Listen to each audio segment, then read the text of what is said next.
Yes. Right, now you can hear us out there. You should watch it. It's very interesting. Flightland, got it. Which posted it in Discord somewhere. What's it about? Society. And I suppose the first thing I better say before anything else is that no, I'm not pissed. I have developed something called Bell's palsy, which has basically paralysed the right side of my face. So, I apologise for the muffled mumblings that come from my mouth.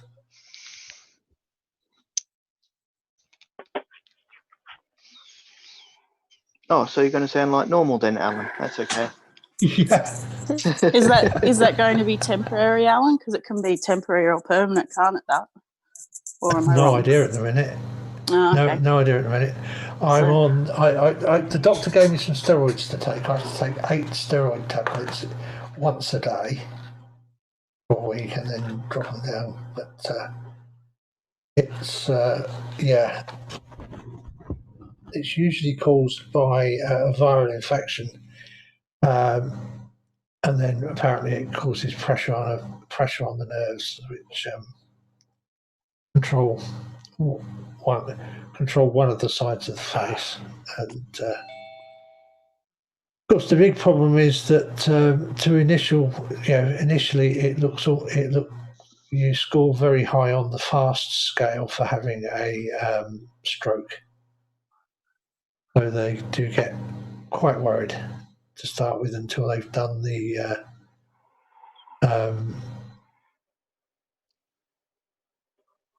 blood tests and CT scan. I don't imagine know you were worried too, Alan. I was pretending it wasn't happening.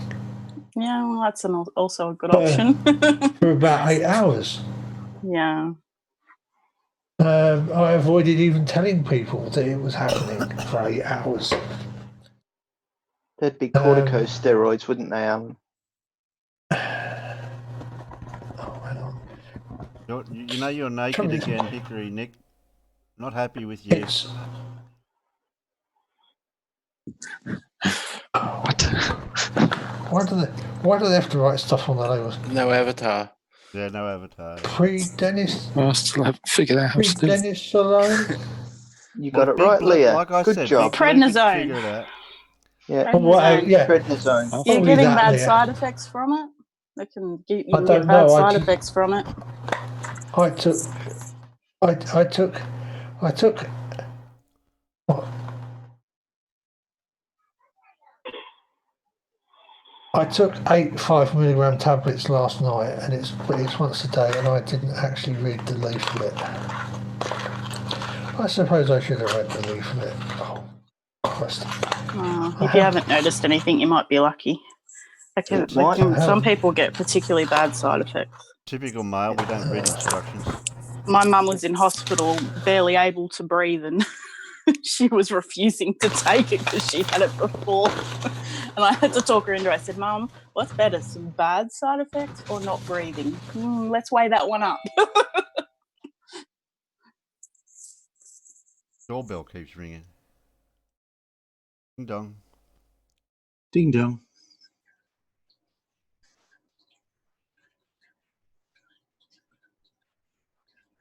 It's a gravity. Yeah. Huh, it's fake. Oh, gravity, you moved in. I've got my swinging balls are over the top of your head now. I need to shift. and Lee is over a naked Hickory Nick. Oh dear. So I've been putting up lining in my bathroom. Well, I've missed what happened to Alan. Can someone please fill me in? I got diagnosed with Bell's palsy. Oh, okay. That's not very good. Well, no. Unfortunately, at the moment, my right eye won't blink, and right side of my face isn't doing very much, and so I'm somewhat slurred with my speech, and I'm having to drink through a straw. Okay. I told you how to do it better. And I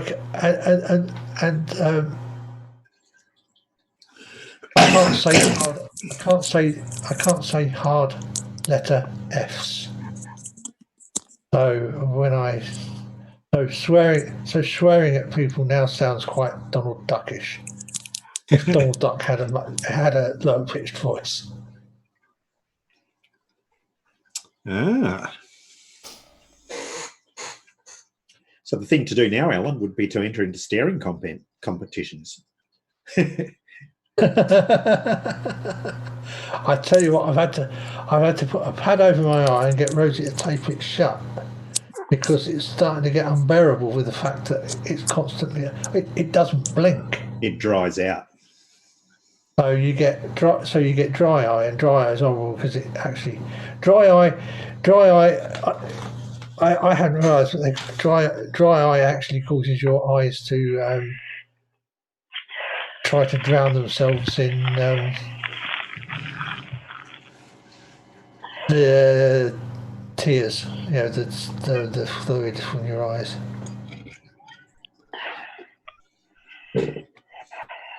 Yeah, my mum's got to put drops in her eyes 3 times a day at the moment. She's got red, itchy eyes.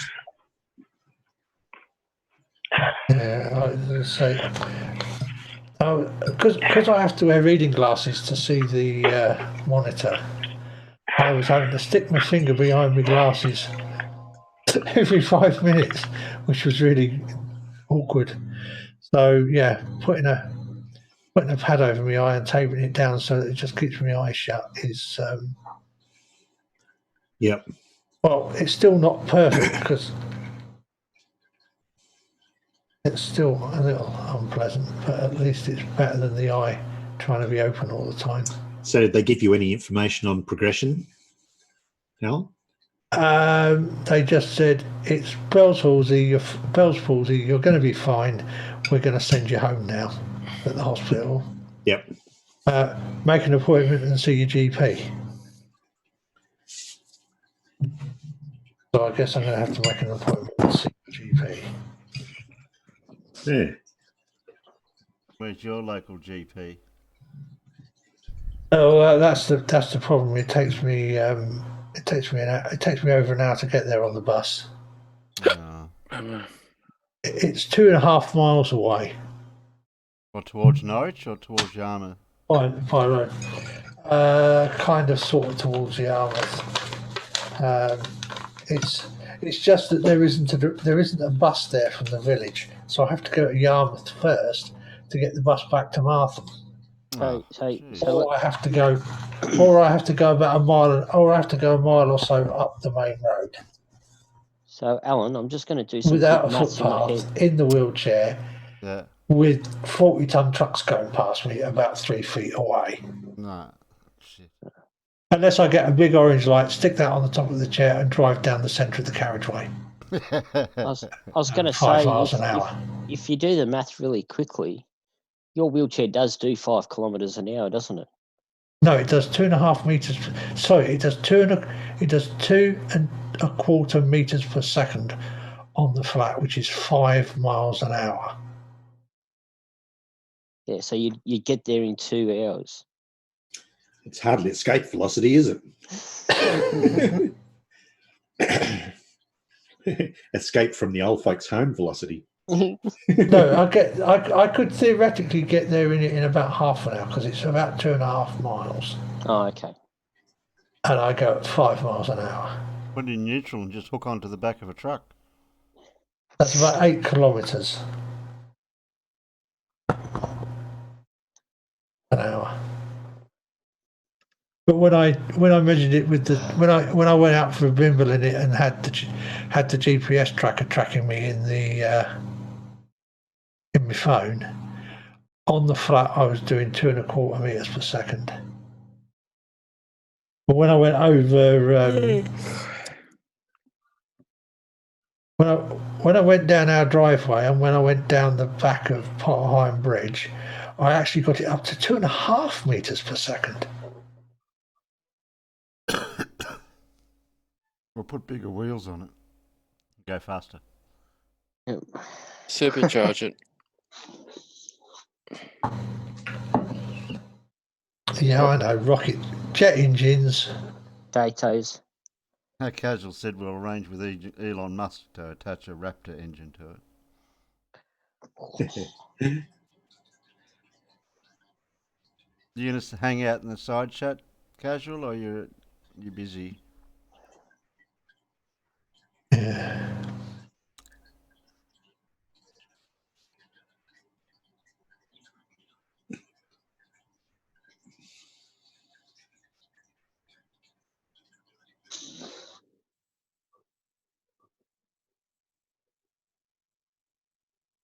Three. Three. I've got 233 subscribers.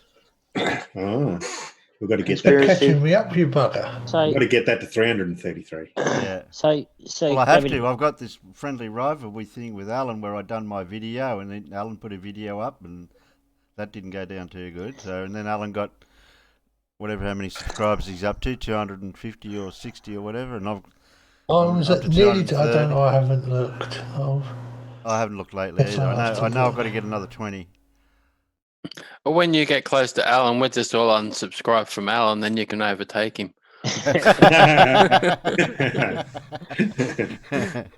That's a good idea. so Gravity, I've got to ask you a question. 258. You mean another question? Yeah, another question. Yeah. Why you went through all of that hassle explaining about pi not being 3? Why didn't you actually get him to get a coin or some other cylindrical type device and measure it and do the calculation backwards and get him to actually work out what number he come up with that pi would be equated to? He didn't want but just because a coin comes out with the value of 3.14 doesn't mean that all other circles will, you know. Oh, of course. No? How Yeah. stupid of me. Yeah. Peter, how dare you? Because it's a perfect circle, isn't it? Plus, he wouldn't lift Yeah. a finger to measure it. There might be some circles where the ratio isn't pi. When I was sitting in the side chat, I'm thinking I should just go in and tell him to bloody do the measurements himself. And then I slowly thought, well, hang on, I can remember doing that in like year 7 maths. You know, it's something that everyone does in year 7 maths. You know, why Did we? doesn't he know? I don't remember anything about school. What was that school? Yeah. Wait, what was that? I was glad year 10 came and I was out the door as quick as anything.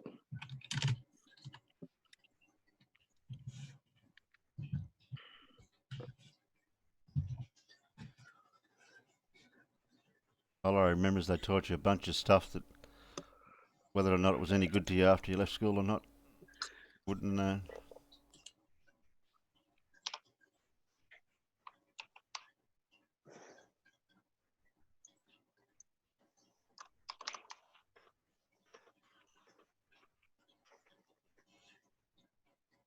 So we're going to watch any dumb fuckery tonight? We got a list of stuff. I don't know which one, what categories it come under. Yeah, we got stuff and things, but you know, You want something silly to start with, I suppose, to break the ice. Yeah, why not? Everybody's already seen the New Zealand Today Flat Earth thing. Have I? I haven't. Have That you doesn't seen matter. That woman? that? No, I haven't seen her. I'll watch it later. Yeah, it's in homework. Yeah. I don't watch flat earth stuff that much anyway.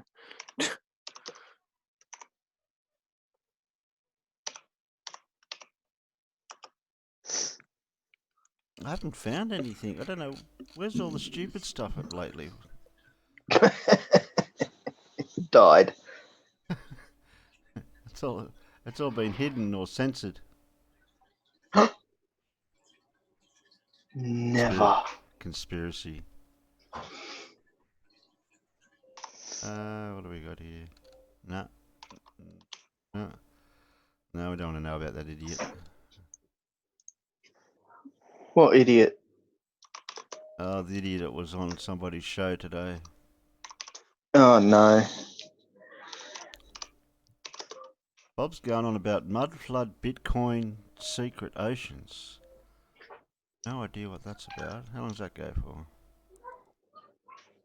Well, hi everyone, and greetings from North.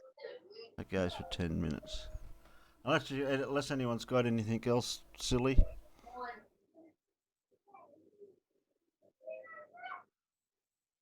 I do, but it's probably inappropriate for the channel.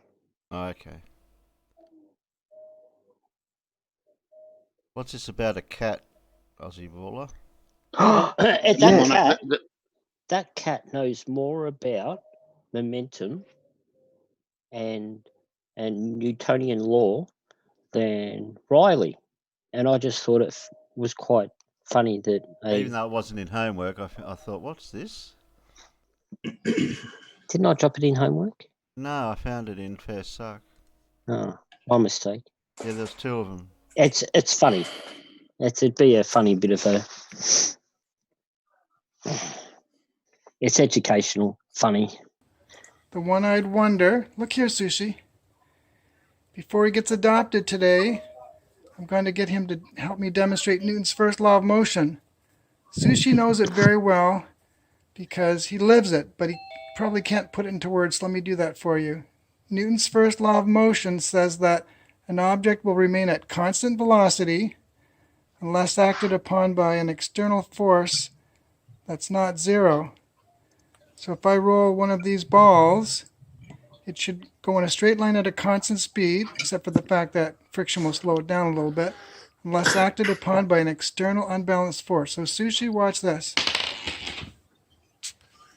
What happened, Sushi? There must have been an external unbalanced force.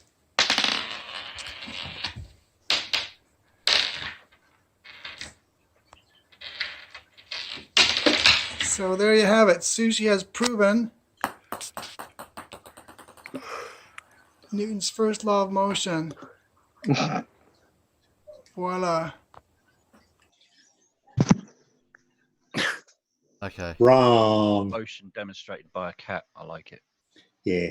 Wrong. I don't like the way he says it proven Newton's first law of motion, though. Demonstrated would have been a better word. Exactly. Yeah. That was a much better choice of words. Are you picking on the cat?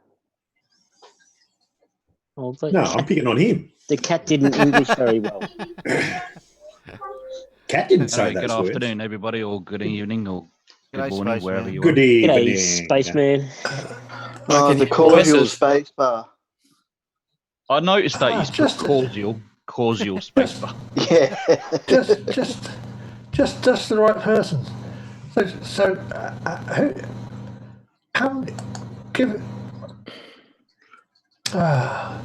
Given that you need to accelerate a mass of about 140 kilos in a, I told you, a Raptor engine. In a chair, in a chair that's got minimal rolling, that we'll say has minimal rolling resistance. How many newtons of thrust do you think you'd want? You asking me? I'm asking the panel. Oh. What you do is you roughly go, I'll need about 40 horses so I can keep up with a motorbike, and then double it. Well, I'd kind of like to be able to hit over 100 miles an hour in a mile, but yeah. So 40 horses is about a 400 or a 500 cc motorbike. I'm looking at a gas turbine engine that will do 320 newtons. You say your chair does 5 miles an hour? My power chair does 5 miles an hour. Yeah. I mean, that's a fairly fast walking pace. Yes, it is. It's not as fast as my old chair. We used to do 8 miles an hour. And that was a hell of a lot better because 8 miles an hour triggers the traffic lights at Bartheim Bridge. 5 miles an hour doesn't. And I have to wait for the bloody lights, so I have to wait until there's another vehicle comes over the bridge. In the summer, yeah, I think a Raptor engine's probably a little bit too big for the power chair. All right. So, Alan, I do want to have a 50-50 chance of surviving it. Alan, quick calculation. You need something that has over 1,373.4 newtons of power. Of thrust. Even. You don't measure power in newtons, dude. No, thrust.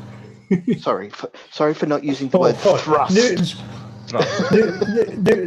Yeah, I would say newtons are force, but I'll let you say thrust because newtons of thrust is fine. Thrust. I should rename myself the physics police tonight.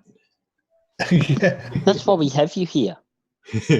Your whole job here, Gravity, is to make sure that we say things the right way.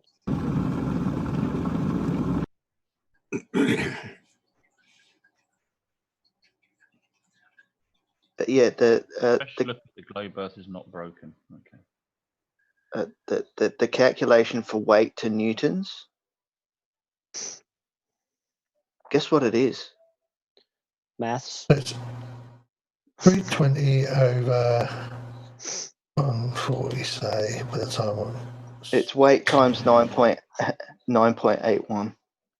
Don't forget roughly. to add the weight of the chair and yourself together, though, because you need the weight of.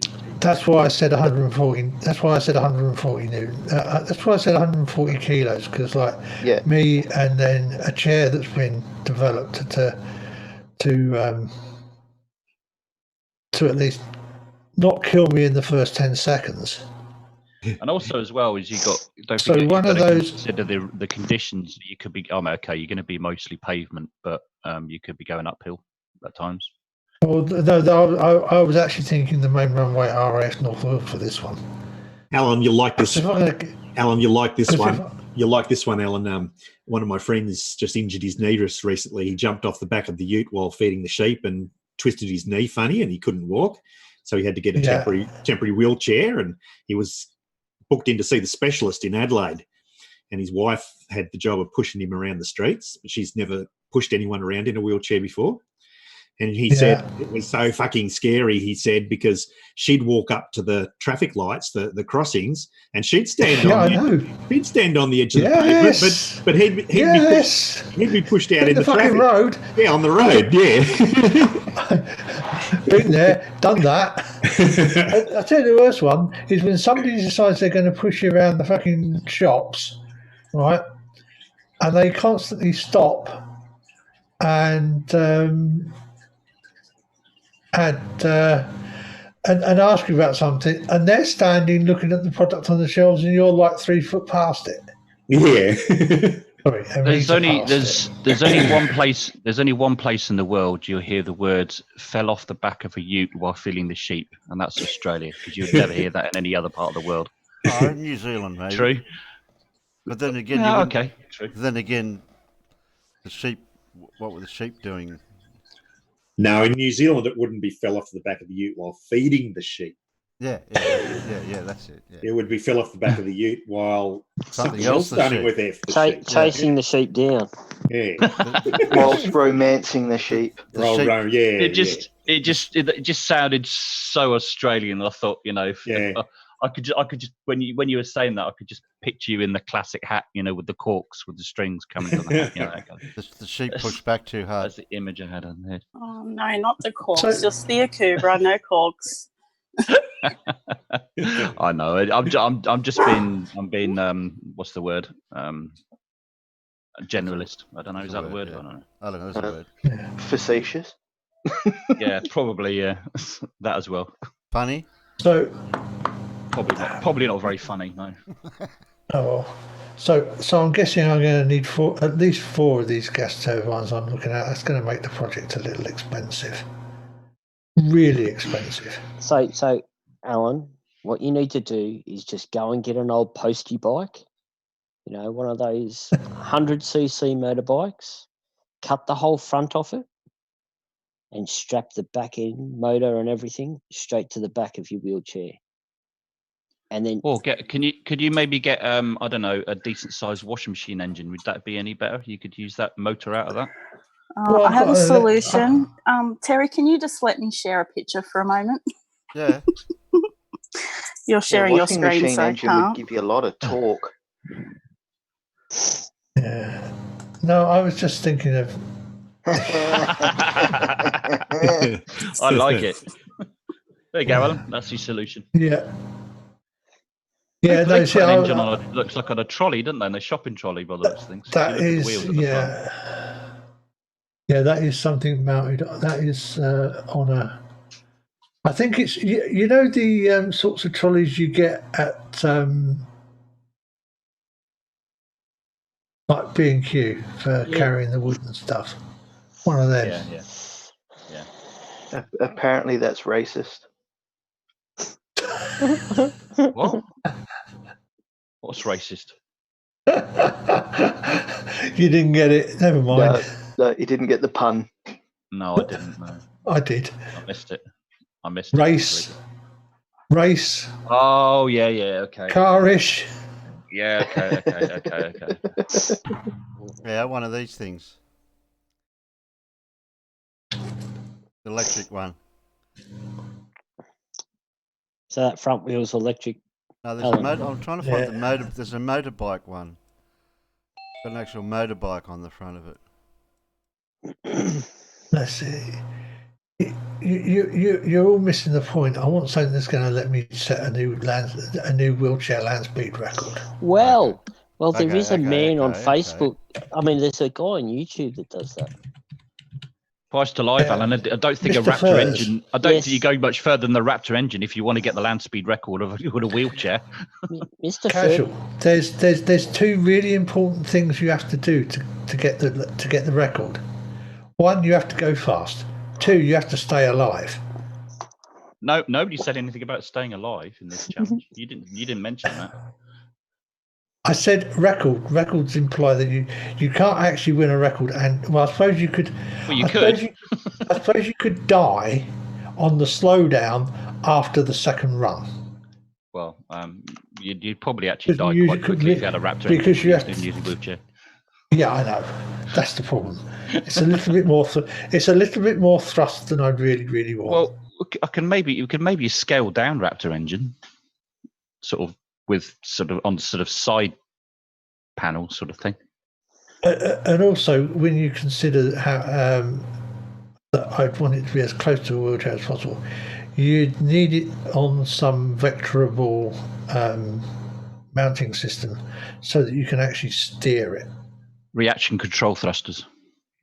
There you go.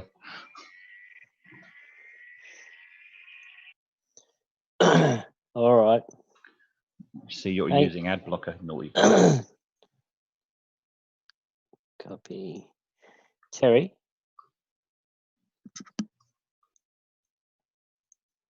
I've just posted. Terry, I've just posted something in the side chat. Can you play that for Alan? Yeah, is that Colin Fursey's one? No, it's not Colin Fursey's one.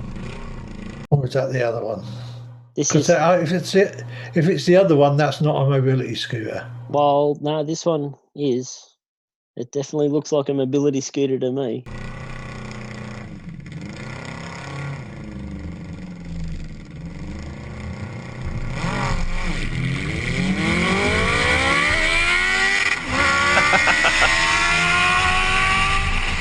There you go. There was somebody who set a new thing in the UK at 117 mile an hour, but his one was not a mobility scooter. His one was a racing go-kart that had been rebuilt to look like a mobility scooter. Yeah, is that the one with the 80 horsepower electric mobility scooter from Hell? I think it was just on the screen. Yeah, that one. How long will it take you to get to the GP on that, do you think? That's yeah, not very long. But that's not a mobility scooter. That looks more like a mobility scooter because that is. Yeah, that's a mobility scooter. That's okay. It's all right. It's all right. Taking a mobility scooter and then fixing it so it goes really fast.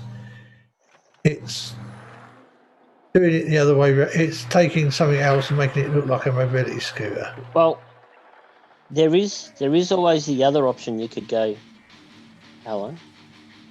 Yeah. All right, hang on, I'll do it again. Copy.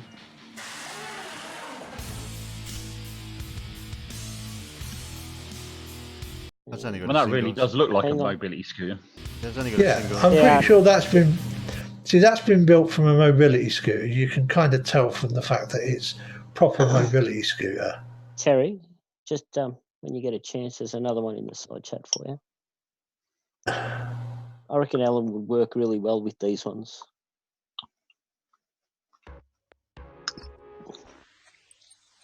Just go up to about the 13-second mark. Oh, is this one of the track I've ones? seen this. Yeah, I've seen this. We'll get you one of these, Alan. Yeah. You could go over any terrain on that, couldn't you? You can run over people. Tank chair, yeah. Yeah. Yeah. You could go through people's gardens and everything and just run over it all.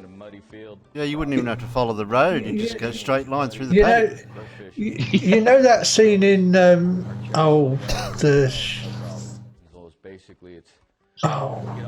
guy who did the blonde British comedy actor. He did the movie where he was a policeman in some weird village. Simon Pegg. Yeah, Simon Pegg. What the hell is that movie? Yeah, that one. Hot Fuzz. Hot Fuzz. Hot Fuzz. It was part of the When they're trilogy. going through the back gardens, you could do the back garden scene in that, couldn't you? Just go through the fences. Yep. We just need to put a bit of a the bull bar jumping at the front. fence scene. $15,000. Yeah. So it's got a winch at the back of it, just in case you do get bogged. But we need to put a bull bar at the front for you, a bit of a nudge bar. Hey, Terry, I don't know if it'd be a good idea to play this because it's from Bloomberg. Yeah, that's probably enough, Terry. I'll keep talking, but you need to probably pause it, Terry. We'll sit down. We'll come up with a problem. Okay. Is Terry gone away? No, I'm here. No, I thought you might have walked away for a coffee again. No. These guys can see it, but the outside can't. That's not a bad idea. Coffee. I'll be back in a second. Oh, okay, that's all right then. If we can only see it. Well, yeah, no, we could be advertising for them. I turned off the stream and just came in here. It was a lot easier.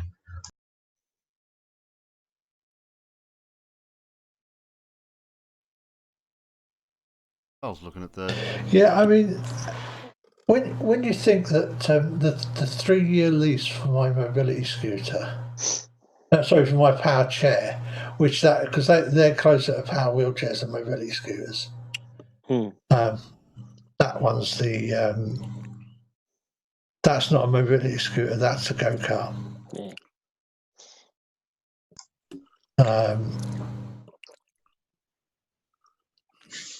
So, as in lease, do you have to rent it from like the hospital or something like that? It's leased through a company that does that specialises in power chairs and the like. And the 3-year lease plus the OT assessment and everything else was £8,400. Jesus Christ, that's like 20 grand Australian. But you know the most expensive thing about getting that's 16,800 Australian. You can buy them for about. You can buy them for. You can buy them. You for could pretty buy much them. That. Yeah, you could buy them for less in here. You could buy 2 of them for that price. Yep. But for that I get yeah, but it's not a base model chair. It's my chair has powered seat lift, powered seat recline, as well as a back recline, as well as being able to power recline the backrest. It's got wheelie so like bars. If I need to go, well, it's got anti-tips, but they're not wheelie bars. You know the most expensive thing about the tank ones, don't you, Alan? Making all the doors in your house wider. Yeah. Well, the doors in the house are wide enough for the chair I've got, and that was another problem I had. The property I'm in has got all the extra wide interior doors, so the wheelchair fits through without any trouble. Apart from the front door. But they don't expect you to get out. The opening, the maximum width of the opening of the front doors to get the wheels through is only 27 inches.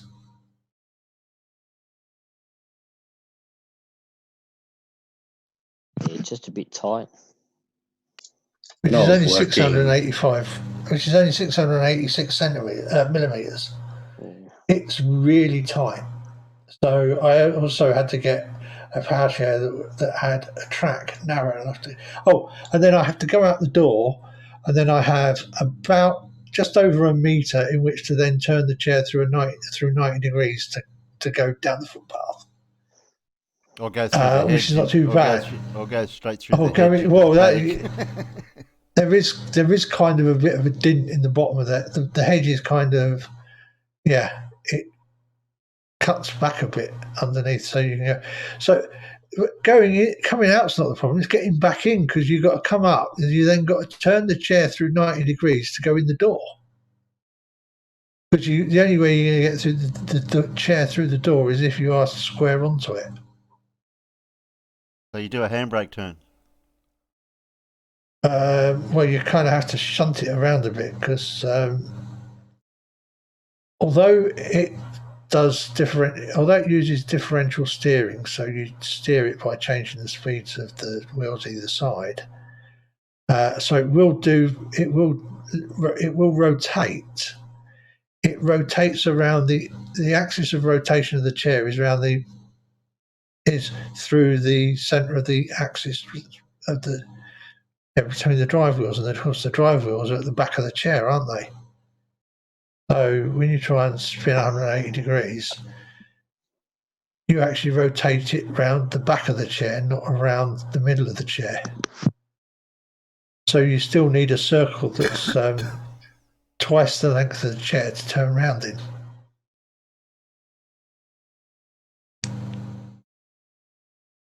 Even when you just donut it. Yeah, the new ones, like the wheels kind of like turn on themselves, so they can basically do a 360 on the spot. Oh yeah, mine does a 360 on the spot, but the problem is because the driving wheels are behind where I'm sat. It's the front wheel's caster, so you can do the 360, but 360 is around the point that is behind my back. Yeah, I get you. Yeah, because physics and geometry and stuff. No, that's fake NASA bullshit. although the person who gave me my old chair, her new one was basically a Segway. I worked for the ADF for quite a while, and a lot of the things that I did was the building ramps on the bases for the disabled people. And even in the military, they didn't give them electric wheelchairs when I was doing it. Like, they were fucking pushing themselves around. I suppose it's like, oh, well, you're fit, you can push yourself around. But some of them didn't have working arms, and it's just like, what the fuck? Yeah, I mean, a manual chair is, and I guess, because I didn't come to having to use a wheelchair until I was in my 40s. And Yeah, you end up, your arms are just really not designed for pushing a wheelchair. You really need to work a lot at it. Well, no, It's you all can. right. You can It's tell all right from our using my manual arms. chair. But I'm quite lucky because I haven't had to pay for the chair. The Royal Air Force Benevolent Fund paid for the chair. So that was something. Also, the ramps that we built were really fucking steep because they were replacing just stairs. So they were like just ridiculously steep. Yeah, that is a problem sometimes. Alan, do you have one of those normal style wheelchairs somewhere? Yeah, I have a manual chair. Yeah? Okay, hang on then. Yeah, hang on. Manual chair cross trolley. Yeah. Terry, in the side chat. The wheelchair gets used as a trolley. Yeah, it does. It does sometimes get used as a luggage trolley for moving shit out of the car. Is it one of the folding ones? Yeah, it folds. Got quick detached wheels. The only thing I wish was easier was. Here, Alan. This is what you need to do to your fold-up wheelchair.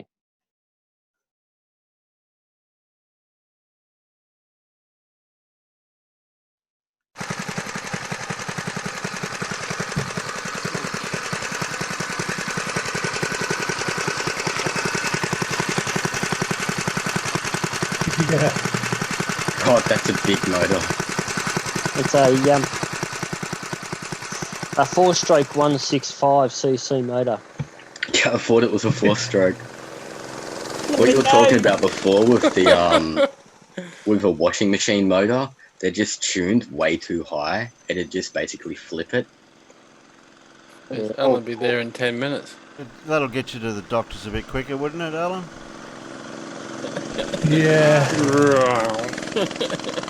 In that weather, your mouth would be frozen. Goes up hills and everything, Alan. Look at that. Yeah.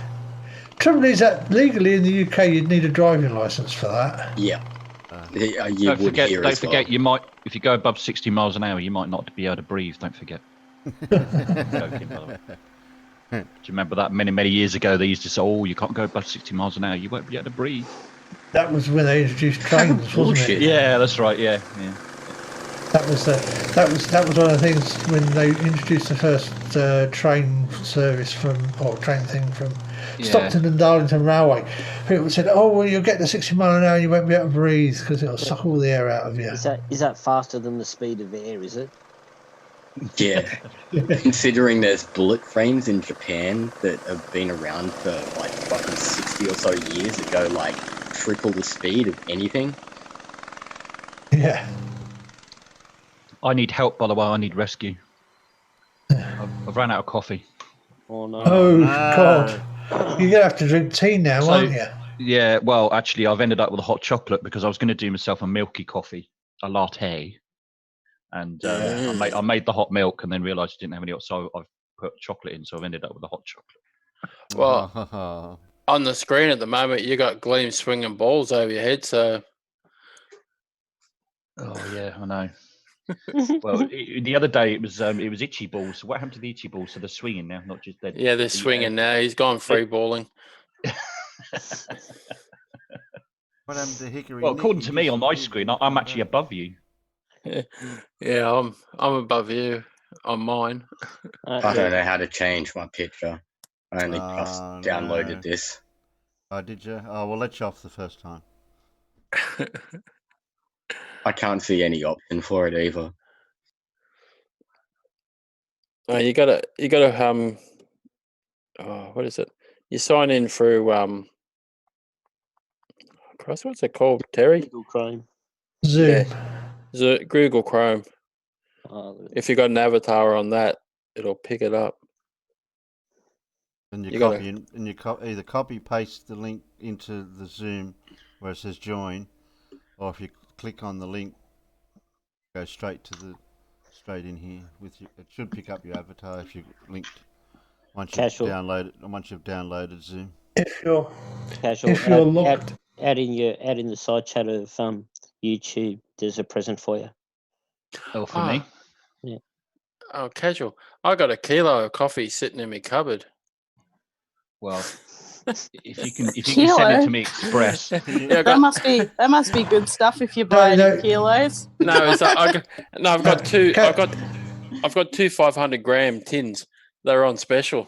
Have you got an email account? We can email it. I was going to say, Casual, you don't need him to send it to you express. You needed to send it to you espresso.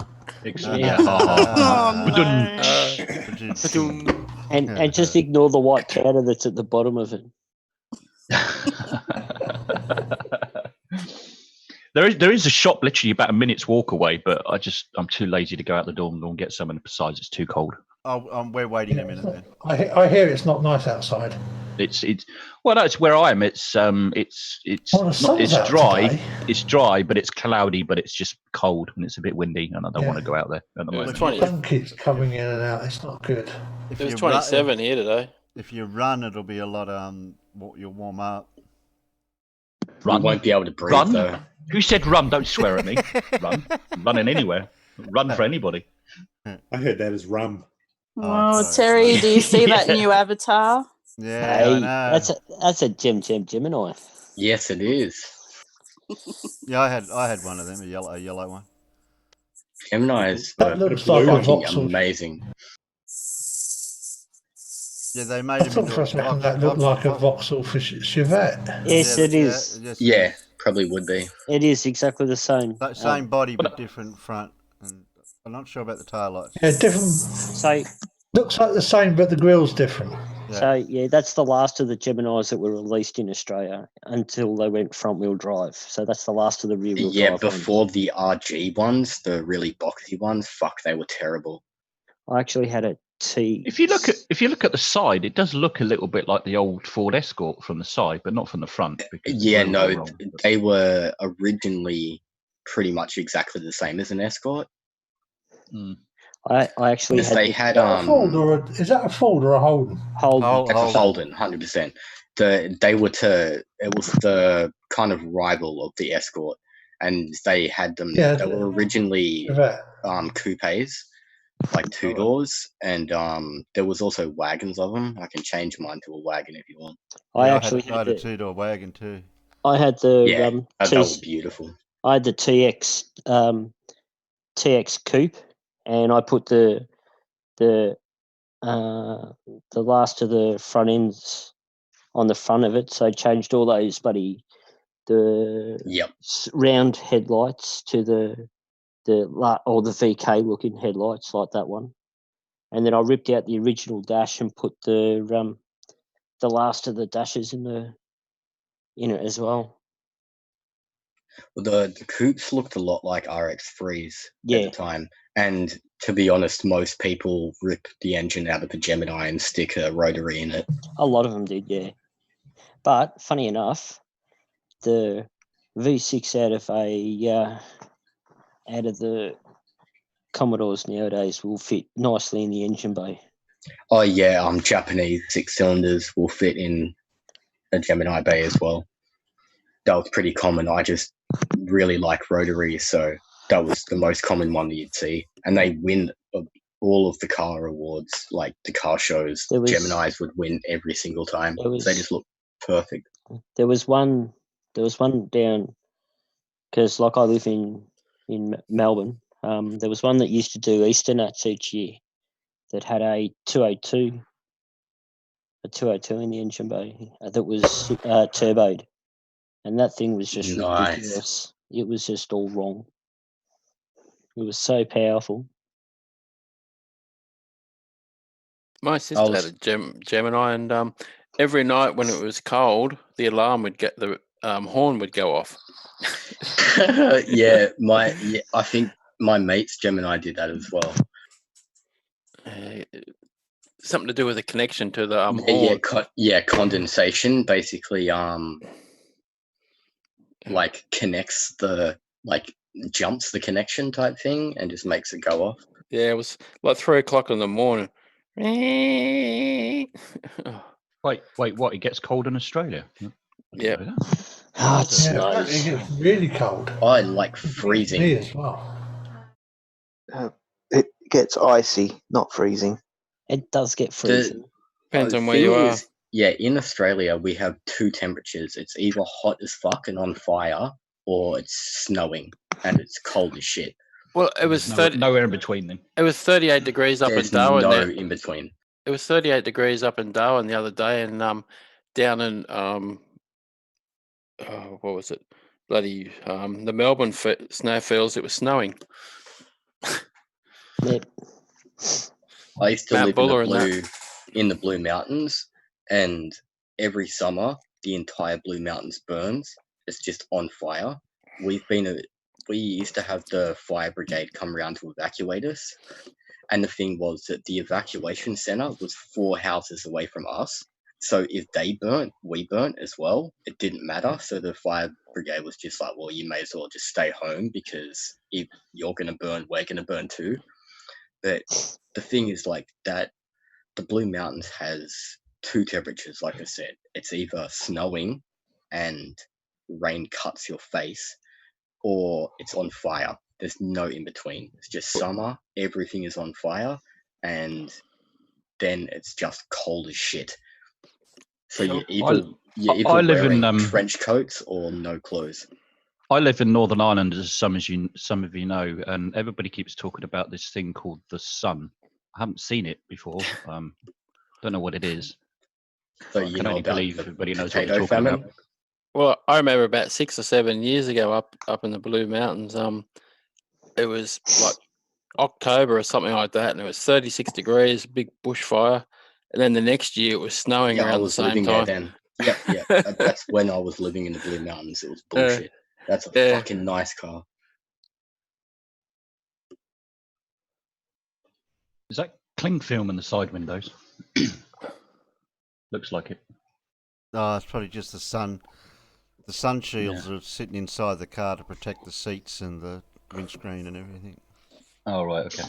The later RB Gemini, that boxy one, it was basically exactly the same as a Escort. Yay! Taken off to the moon. The heck is that? Alan's washing machine. I was gonna say that was a washing machine. Oh shit! Yeah, I forgot. I'm using the. I think I better swap over, hadn't I? That's all right. We're landing on the moon. Well, yes, please. Can I come? I'm pretty sure that's impossible, man. You can't go to the moon because it's just a light.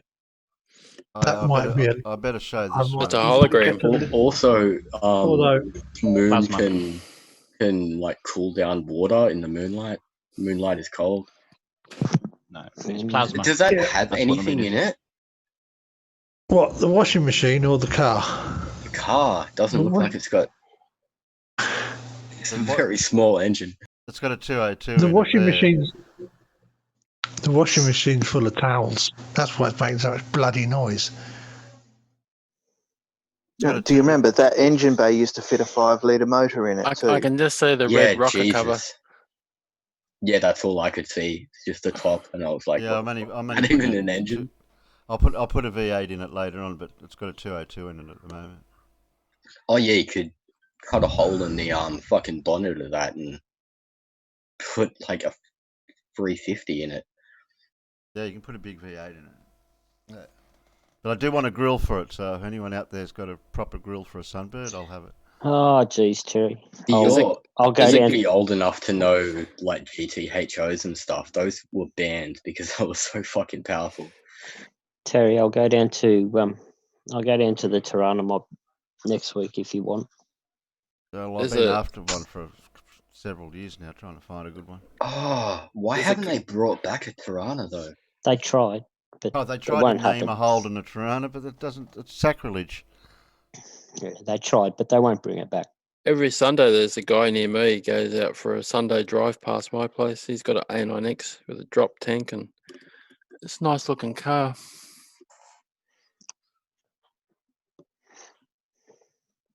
I really like Japanese sports cars, and there's a lot of them around my area. But to be honest, the people are fucking assholes, and they just like drive loud as shit at like 3 o'clock in the morning. It's like, dude, really?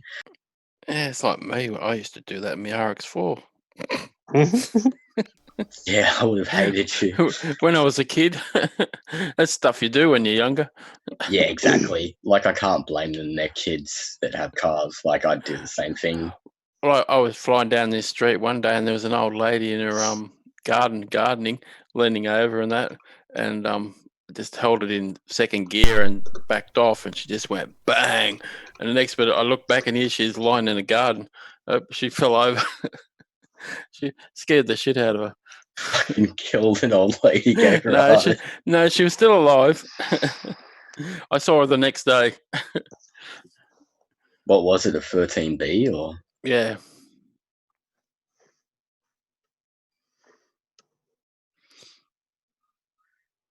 Changing the subject. Yes, that'd be good. Haven't had an update about the bacon cult from the bacon god yet. How the cult is going? If he's listening, he's probably asleep. Was he? I was in a call last night. Gods don't speak. He just did, and everyone was talking about bacon. Yeah, well, no, he said gods don't sleep. All right, if we say gods don't speak. Then is the beginning and the end of the bacon.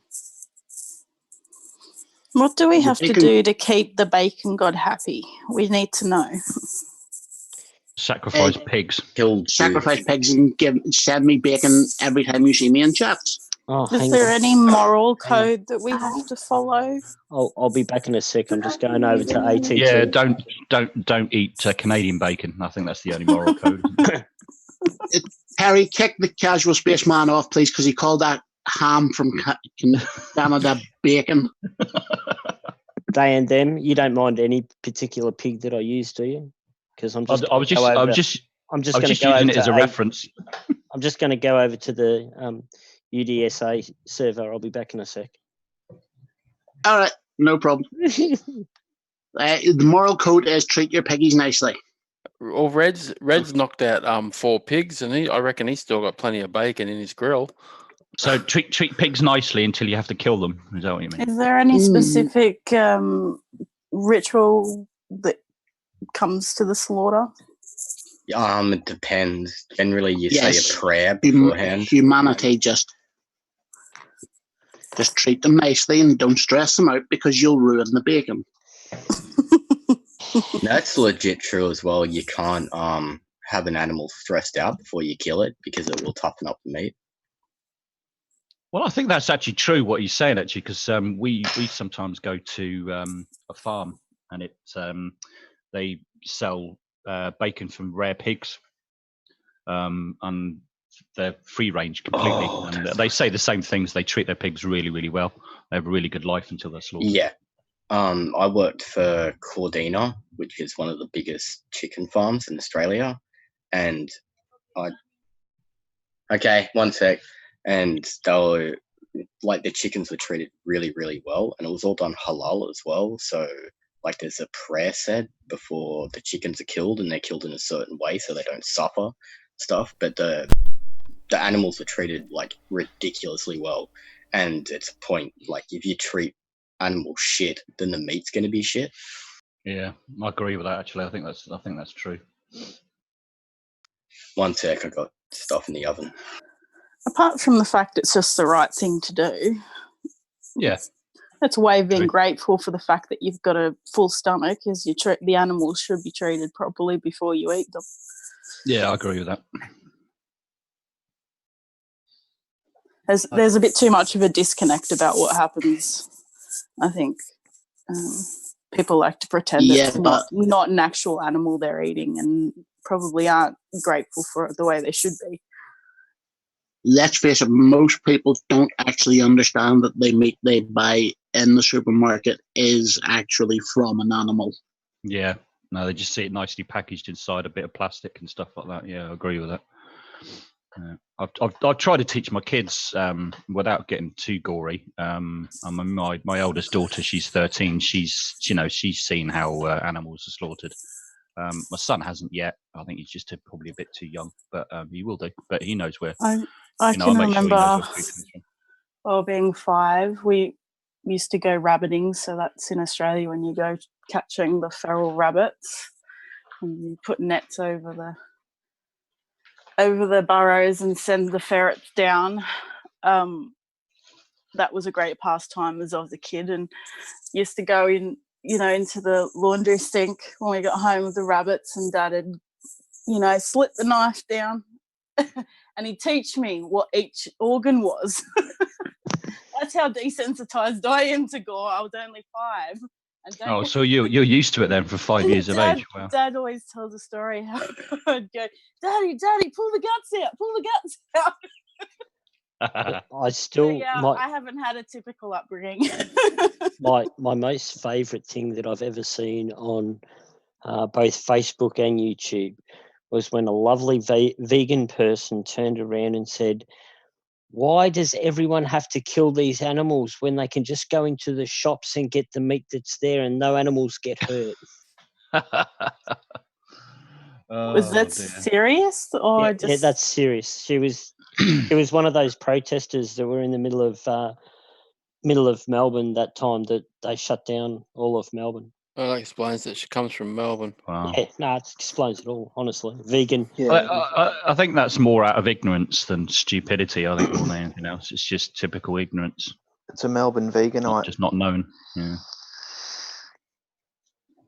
This picture on the screen is actually monumental. That was Brocky's that Tirana.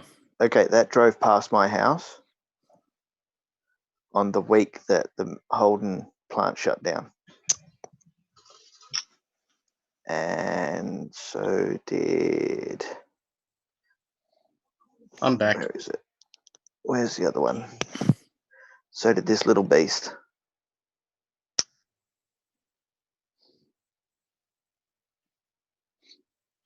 XU1. Oh, that looks familiar. What's that? XU1. It's an LC. Tirana. LJ. Don't recognise the name, but it looks familiar to me. It's a Tirana, pretty sure. It is a Tirana. Okay. 2-door coupe. Vauxhall tried to make one to look like it, but it doesn't look like anything like it, really.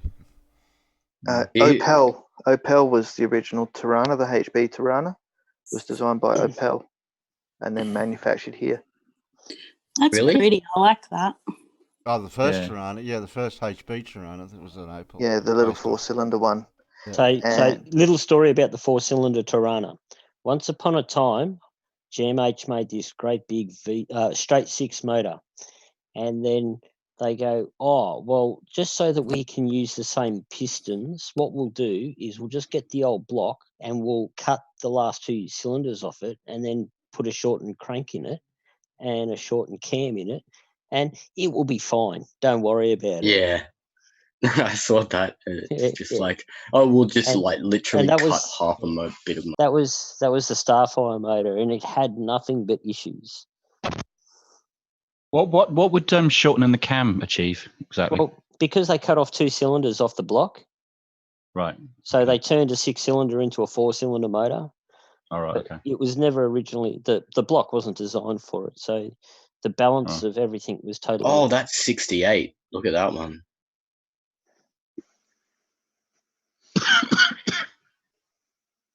My mate got his first speeding ticket in one of those, going down a hill. Oh shit! It would have had that to that HB one looks like a GTHO. I'm pretty sure that's what they were going for. The LC is a classic. Aren't we watching any videos tonight? No, we seem to have got Oh, looking at cars. Hey, bloody cars again. Is this the right channel for cars? Sorry. Oh, look at the big I keep one. That's coming fun. in. Oh shit, where's Wally? Fresh look at truth, the globe Earth. It's not a lie. Go on. All Play right, it. press play. Well, I had my wagon up. Let's get back onto flat Earth. I'll put me wagon back up. We'll talk about me wagon. Press play. Oh, can't we just get 4 minutes of Wally? Press play. Press play. Where'd Wally go? Where's Wally? There he is. G'day everybody, where's Wally here? Well, seeing as Antonio has taken his bat and ball and won't come out to play anymore, I thought I'd have a look around, see what else I could have a look at. My mate Harry in Sydney, he has a beautiful outlook there, and he was watching a cruise ship, Carnival Spirit, go out of Sydney the other day. So I decided to do some pixel counting. First of all, I wanted to determine the height of the ship. They don't usually give that, but they give the length of the ship as 252.5 metres. So that was a little bit of quick pixel counting from the side-on view, and we could work out the height of the ship, which I think was 55.7 metres. I didn't write it down here in my script. Derp. Then, as the Carnival Spirit went past North Head, I did some more pixel counting to work out where the 76 metre eye level was. Harry's viewing point is 76 metres. So once I worked out where the 76 metres is at the ship, and we know that the 76 metres at North Head is right at the top of the mast, then I could work out there was 55 pixels, worked out about 13.6 metres of drop. Oh dear. Well, that got me thinking, what does the model say? The best model we have at the moment, of course, is Walter Bislin's amazing Earth Curve calculator, and it comes up at 13.1 when you plug in all of Harry's numbers. So I guess that means it's not broken. Then I thought, well, let's have a look at that distant ship that's on the other side of the shelf. What would we see if we took a line between this ship and that ship that went and touched the top of the shelf?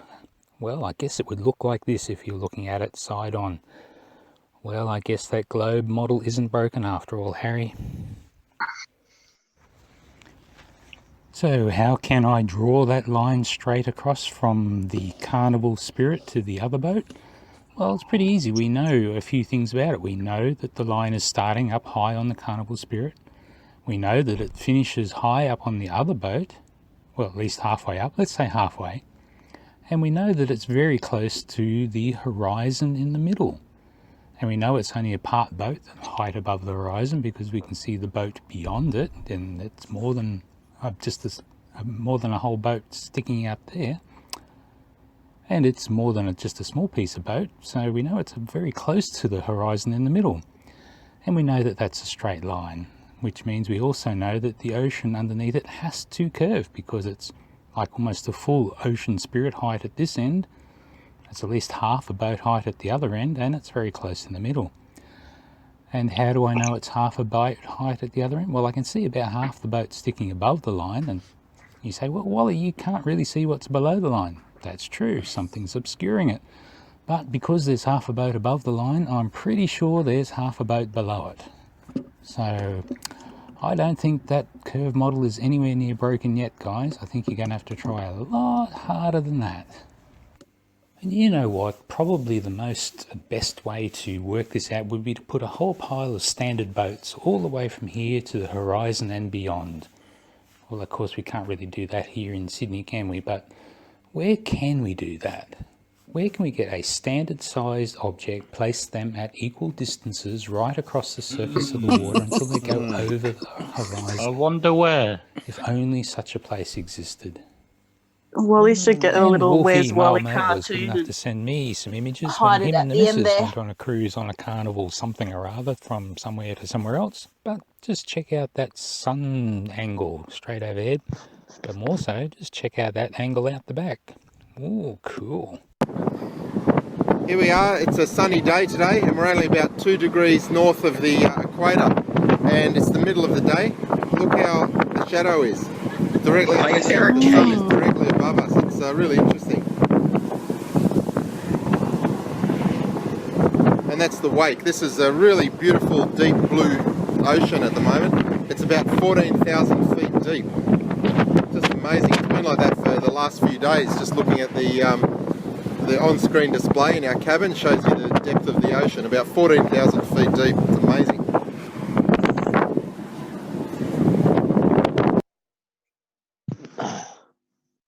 That's a really good demonstration. That We very good. We need to buy. We have to buy Wolfie a sock for his microphone. I think. He didn't say where you could find these standardised objects that we could lay across a flat surface like the ocean, and didn't answer that. What about the rabbit-proof fence? That's like the longest fucking thing in the world. Like, can't we just get on one side of that? It's not flat. It's not flat. It goes up and down sand dunes and. Oh well, that just proves that the Earth is round, doesn't it? If it's not flat. I still reckon that I go for a drive to Demonic's place. We stay the night, and then we go for a drive out to the that big road that's out near that great bite. I'll be doing it at Christmas time next year, so yeah, I might have to make a scientific stop. Yeah, there's like salt flats and shit in Australia, though, isn't there? Like, I'm pretty sure there's ridiculously long flat places in Australia. There's about 100 k's worth of flat road along the like this picture. Yeah, it's facing the wrong way though, mate. You're facing the sea, not the road. Yeah, I know, but turn around. This is only 10 meters from that road. Yeah, turn around. Turn around. Move the camera. Move the camera to the left. You're facing the wrong way. You can't because it's fake. So I can't because I'm not there right now. Must be CGI. There's a nice There's a nice section of the Nullarbor Highway there. That's I think you've got something like 100 kilometers worth of sheer, perfectly flat, straight road. It's 129 kilometers. Yeah, something like that. Fucking hell, that's a lot. So you can literally it's just over 1 degree of curve. You can actually literally stand there and watch a semi-truck drive along it, and after it gets about halfway away from you, it starts disappearing from the ground up. You know, so what causes that, Peter? I don't know, magic. Also, depending on like how hot it is, I think it's hot days, you get a mirage, so you see the truck twice. Yeah, but that's what they'll just use for an excuse.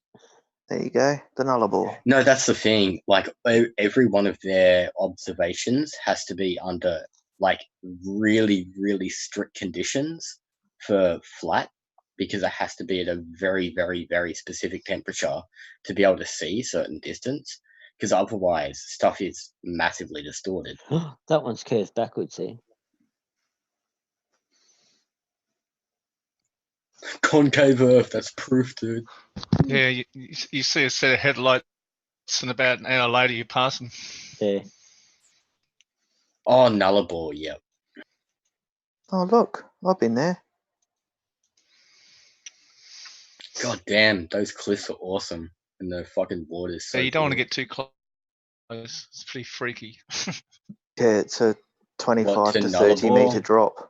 Because, like, Aboriginals will kill us because we're white or something. No, they're on the other side of the road. When What do you me mean and they're lying on the road? when me and my brother-in-law went up there, we actually camped. We camped on the side of the road for about 2 hours at one stage, and we had a fire next to the car and all that, as one does. And I think my photo's better than that one. we woke up and Edwin came out of the nothingness and sat down next to us at the fire and warmed himself for a bit, and then got up and disappeared again. He was a ghost. Yeah, no, it was quite freaky when he first turned up. You know, he turned up and said, you know, can I get warm by your fire? It's getting a bit chilly. And like, my brother-in-law's a big bloke, so I wasn't worried. I'll just run like a little girl and hide under the car. But he was a big bloke. Yeah, come over, mate. Sit down. And he chatted for a bit and said, "Oh, I better keep going," and just got up and walked off into the distance again and disappeared.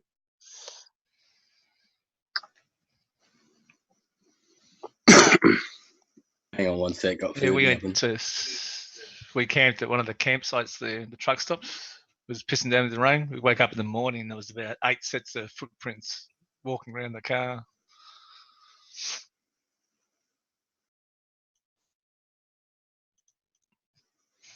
Peter, I just sent you a it's message coming. on Discord.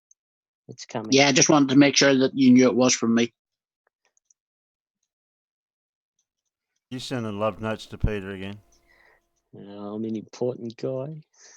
Peter is my love Well, hi, child, everyone. Terry. Greetings from Have you not Michigan. figured this out? How did he get so high up on Bacon God important level? Because I told my 16-year-old daughter that we don't have quiche here, we have egg and bacon pie. Your 16-year-old boarder. Daughter. Oh, I thought you said boarder, and I'm like, she's not your daughter. boarder. No, Yeah, well, you're she's right. not. She doesn't pay him anything. Doesn't pay a bloody thing at all. That's been done for you now. Then. In fact, you probably pay her to be there, do you? Probably. No, I refuse to pay her a cent unless she does something. Okay, she owns some of it then. Oh, well, you see, but then the tax man comes along after I pay her.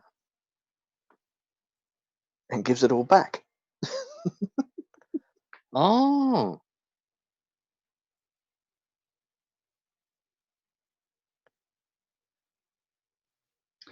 Can somebody point me to a recommended Earth curve calculator, please? Yeah, Walter Bislin. Yeah, Walter Bislin. I think Just I must Google. have been a very naughty god. Oh God, what have you done now, God? That's for the upper echelons of the Church of Bacon, not to be released to the public yet. Okay.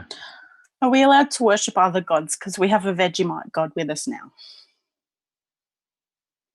Sacrilege. Harry, kick her off.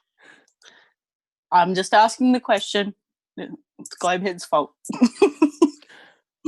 What happened?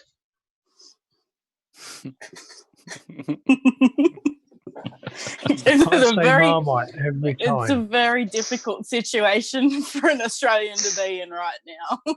Yeah, there is only one kind of spread like that, and that's Marmite. We all know that. That tastes like bloody axle grease. Yeah, you trying to Vegemite, mate? I've tried Vegemite once. Yeah. Yeah, well, you don't put it on. I put it on 2 inches. Okay. But most people don't. Casual. I just posted his website in the internal chat. Sweet. Thank you very much. Appreciate it. The trick here, Casual, is you can't eat Vegemite like you do Nutella. It's not with a spoon. It's a nice thin layer on your bread. Well, that's the same. That's the same with Marmite. You got to butter it, and then you got to lay it on. Yeah, thinly. you got to have exactly the same with Marmite, except for it tastes a lot better. Real butter too. Marmite's not good. Also, Bovril is fucking. I don't use anything else but real Marmite, real butter. Okay, so I know how to win this conversation. I've caused chaos here, haven't I? Vegemite is made from beer leftovers. So on that premise, So is Marmite, essentially. Yeah, it's yeast extract. Exactly. It just tastes a lot better. You can, and it's you been can around actually a lot longer. make alcohol out of it. It's actually comes Tastes from like the beer factory. Marmite tastes like dirty socks. No, it doesn't. Or we could turn around and say Vegemite was taken over by an American corporation, and then we bought it back and fixed it again. No, is this the start of the yeast extract spread wars? Well, Well, with it's got to be. Australia, it was It's got the to be a craft minimum. beagle war. You got to spread it a minimum of 2 inches thick. No, that's too much. If you don't, you're a pussy. Yeah. Fuck out of Australia, John. I'm a Stick some fucking bread in the pussy. toaster. Toast it so it's also- really, really crunchy. It's then a really leave good it for an treat. hour so it's really good and cold. Vegemite is a really good Then- treatment for mouth ulcers as well. Oh hell yes! See, even Fido agrees. Really good. Alan, do you want to finish your story? Yeah, so get the bread, get your nice cold toast, nice thick layer of butter, and then a nice thick layer of Marmite mixed in, so it goes a nice medium brown colour. Yes. Yes. Well, not cold toast. Hang on, same year. hang on. I know how to fix this and get the god of bacon on my side. You've forgotten the slice of cheese on top and the piece of bacon on top of that. Oh, I could no do cheese that. or I could do bacon. that, but with Marmite, of course. I don't do cheese with Marmite. Sorry. Oh, see, No, Oh, cheese okay. and Vegemite's a classic. I know some people Yeah. do, but I don't do cheese. I don't do cheese and Marmite. That's why they actually mixed Kraft cream cheese with Vegemite to make Cheesy Mite. Yeah, Cheesy Mite, mate. Oh God, that must have been disgusting. No, it's fucking actually delicious. really good. Yeah, it's fucking very nice. I'm not saying that mixing Marmite or Vegemite, depending on where you come from, with cream cheese is a bad thing. I'm just saying having it pre-packaged seems bad because you don't get to get your own perfect mix ratio. Well, that's the thing. Oh no, they put science into this. They actually released a couple of versions of it, Alan, and had asked for public approval. Yeah, asked for the public approval of what ratio was the best. No, there's only ever been one recipe of Marmite, and that's it. And Vegemite 2.0, they reduced the salt by 50%. Yep. Yeah, I don't like the salt reduced one, to be honest. But also, And you can still get it. It's just got a blue label. And then you can get Vegemite Gold. Yep. You don't need to do that with a Marmite. There's only one Marmite recipe, and that's it. Well, have you seen here as well those like it's in the snack aisle, like when you go to buy like kids' school, like the Vegemite school snacks. Vegemite it's just pea sticks. No, it's just like a little tub of Vegemite with some like little breadsticks that you dip the in it. snackadoos. Yeah, it's weird. And yeah, like also because they wouldn't do put that them with into Marmite. Arnott's shapes. Yep.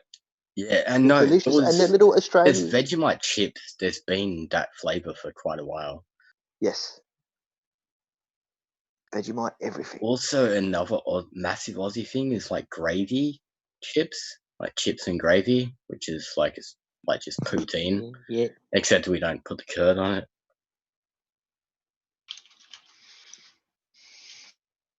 That used to be the absolute staple of like poor people in the 90s was just gravy chips and battered salves. That's why I like that fair suck of the salve. So, have we got another video, Terry? Oh, well, yeah, we could mix it. We're mixing them up a bit tonight. We might do a science one after this. Science. This is Bob the Science Guy. And Wait a minute. Got to press that. Someone tried to poke Blue. Has anyone tried to poke Blue yet to see if he'll wake up? No, I haven't got a stick. Yeah, don't poke the bear. Who's next to Blue to Don't poke the gorilla. I don't know if he's still here or has he walked away from the computer or what he's done. Oh my god, look at the amount of guns that's in the background of this dude. What the fuck? I'm so jealous. Yeah, that's Bob. You missed out on our gun conversation earlier. What's weird I don't own nearly that many. Yeah, well, I just say why? Why? Guns are kind of common in Australia. Like, if you're not in the city, you're going to have rifles and shotguns and stuff like that. But inside the cities, no. Like, it never happens. We don't have handguns and stuff like that. Oh, you would have liked talking to a bloke earlier. I've owned handguns and rifles and shotguns. I like hunting. Like, I've been hunting quite a lot. Yes, hunting boar is scary as shit, though. Yes, but we buy guns to hunt things. Oh, not yeah, no, to kill other humans. No, exactly. It's only culling and stuff. Like, I cull rabbits and roos on my friends' properties, and it's only because they eat all the grass. Yeah, exactly. They're pests. Like, yeah, that's the thing. Like, there are guns in the city as well, but they're not used to kill people. Like, it happens so rarely. It's huge the Americans. news. The Americans, fuck you, don't take my guns. Having a loaded 308 with a hollow point bullet pointed to your head is not fun. No, it's No, not. that'd suck. But also, we've got gang crimes in Australia, but they never involve the public as well. Like, it's off limits for gangs to ever involve it in public. Nah, disagree totally. Yeah, I disagree. Disagree totally. Unless it was like, it was like Milpera and stuff You like you that. haven't been to Frankston Railway Station or Dandenong Railway Station any time after about 8:30 at night. Oh no, I live in a very, very bad area, and I've had guns pointed at me lots of times, and I've been stabbed on 4 occasions. No, I'm just saying your whole reference to gang Violence not hitting the public. That's inaccurate. It's inaccurate. Well, yeah, I don't know about other places. I just know in Sydney because it's mainly biker gangs, and they specifically don't involve public. It's like a massive no-no for them to do it. It's only ever happened once in Sydney. Can we watch Bob Ness, please? You're in a fair amount of shit if you sleep with a bikie's wife, I think. Yeah, I reckon. Oh yeah, no, I knew bikies. Like they will kill you, but they're not going to involve anybody else. Welcome to another episode of Tartaria Tuesday, where we make Tartaria great again. Today we're going to listen to Max use a freak weather condition from 2010 and some misleading photographs to claim that sea levels are falling rather than rising. And where's all this water going? Into the earth, to a secret ocean. So let's cue up the music and make Tartaria great again.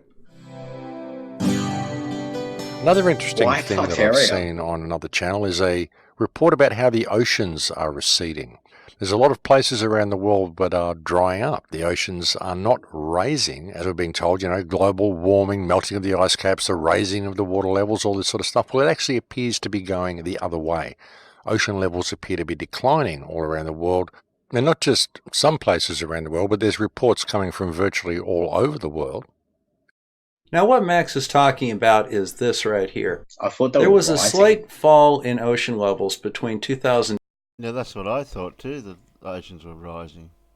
Oh, actually, you're going to hear Bob make an error. Ah. Well, I'll pull him up on that if we hear it. All right.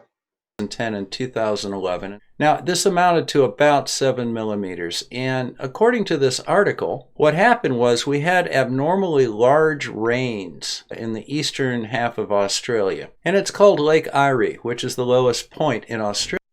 Lake Eyre. Lake Eyre. I was about to correct it. Irie. Where is he? Where's Bob? Irie. Yeah, it's Lake Eyre. Next time he's on here. That's like listening to Americans say any British town name that ends in borough.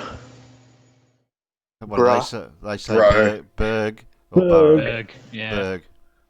Yeah, it's E-Y-R-E. So Americans can't speak and English. they can't say Woolwich either, can they? They say woo. I don't know how they do that. Woolwich. They say Woolwich. I've heard them say it. Or have you seen them try and pronounce Greenwich? Fucking hilarious. Sorry, that was it. Greenwich. Greenwich. Yeah, Greenwich.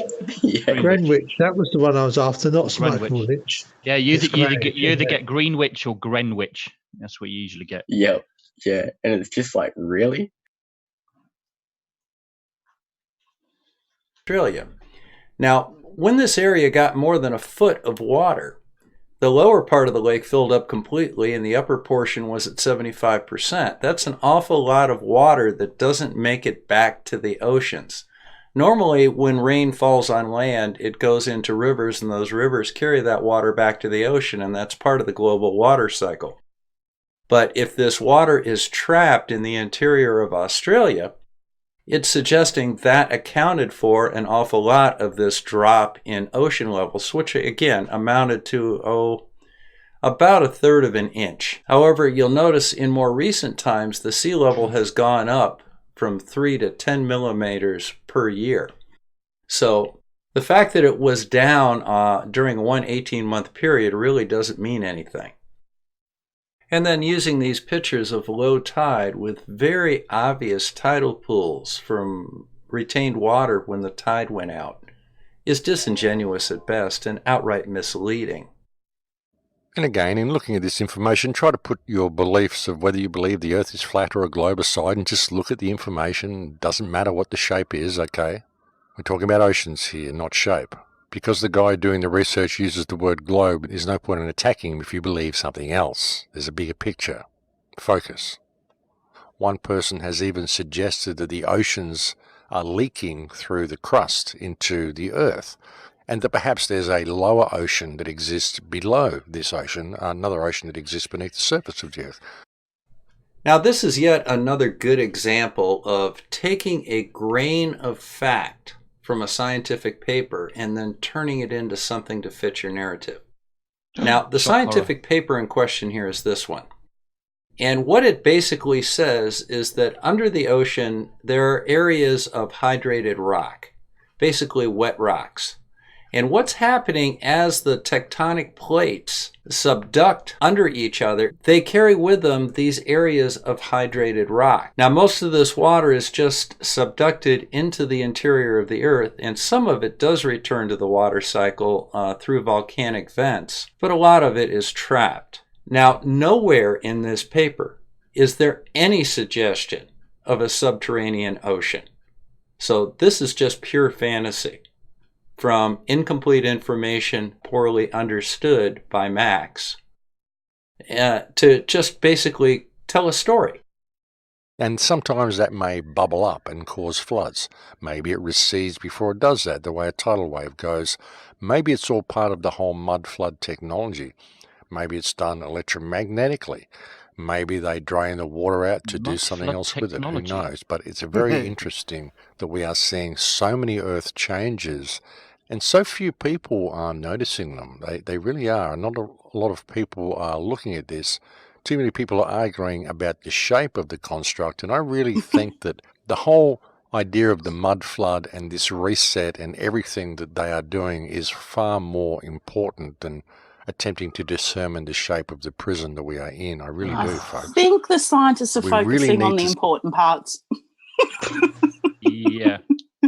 You may not be, whoever you are.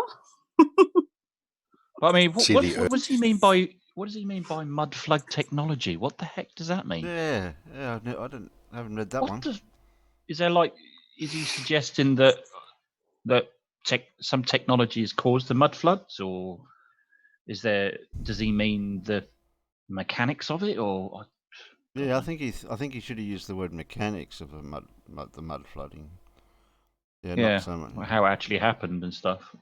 Technology. Urgency of the situation that we're facing. We need to put down all of our stuff with each other. We need to stop fighting. We need to withdraw support from this system and turn and face the control mechanism head on. We really do. Because the only way to get out of this mess, folks, is to return to nature. The only way to get out of this mess is to put down the tech. If people aren't prepared to put down the tech, then we're not going to get anywhere. We're really not. You know, one of the things... This guy's not a friend of Ross, is he? About science is you never have 100% agreement on any theory or any model of how things work. There's always going to be a few people that say, no, I think it's this way. Things like global warming due to increased industrialization and the burning of fossil fuels is pretty well documented, and the consensus of scientific thought is that it is man-made. There are, of course, natural cycles involved, but the effect of man is certainly speeding it along, and we're seeing changes in my own lifetime. Yeah, the whole thing has been a setup, and if you can really step back and look at the bigger picture, it becomes pretty obvious how it's all been done. Even leading this... There's a big picture? Anyone seen this big picture? No. Also, can I mention that we're getting closer to the sun? So we're naturally going to keep raising the temperature. It's just going to happen. Not in Thing our about life. thing about global warming is that it's the data is available to everybody, because if you compare timelines between the rise in global warming and the Industrial Revolution, it coincides exactly to the year. It's it's there. It's not rocket science, to be Well, honest. no, it's not just the Industrial Revolution then that we've been fucking destroying our planet from polluting it, but we are also getting closer to the sun. So whether we but I mean try and that's fix everything or not, we're still going to burn. It's inevitable. but I mean that you're talking about billions of years. It's the same with the moon moving away from the Earth. In a few million years' time, it's going to be a 40 something day cycle. You're talking millions and millions of years away. I don't think the timeline that we're talking about over the last 200 years or so is really gonna have a significant impact of that slow, getting closer to the sun in that kind of period. It doesn't, you know what I mean? Yeah, there's natural cycles in the earth and stuff like that, but scientists have looked at that, and what's actually happening doesn't follow a pattern, apart from the Industrial Revolution. So there's also the hole in the ozone layer, which is heating up the planet at a specific point. And the hole in the ozone layer has shrunk. Yeah, no, it has as well, but it's also affects. And also it's on the very bottom of the planet, as far as I know. So if anything, it's just going to melt the ice faster, which is why I thought that basically ocean levels have been rising, not receding. I hadn't heard anything about them receding. Into the cryptocurrencies and stuff. I mean, cryptos could work in a sane world, in a normal world, if everything that we've got here, if this whole society had actually progressed the way we believe it did, and the technology had gone through its natural evolution the way we think it did, and it had all led us to this point where we've now got these independent currencies, crypto could work really well. But you've got to be concerned about the term crypto. The cryptocurrency, the type of currency you take to the grave with you. Okay, so let's get this straight. It's called cryptocurrency because you take it to your crypt. Okay.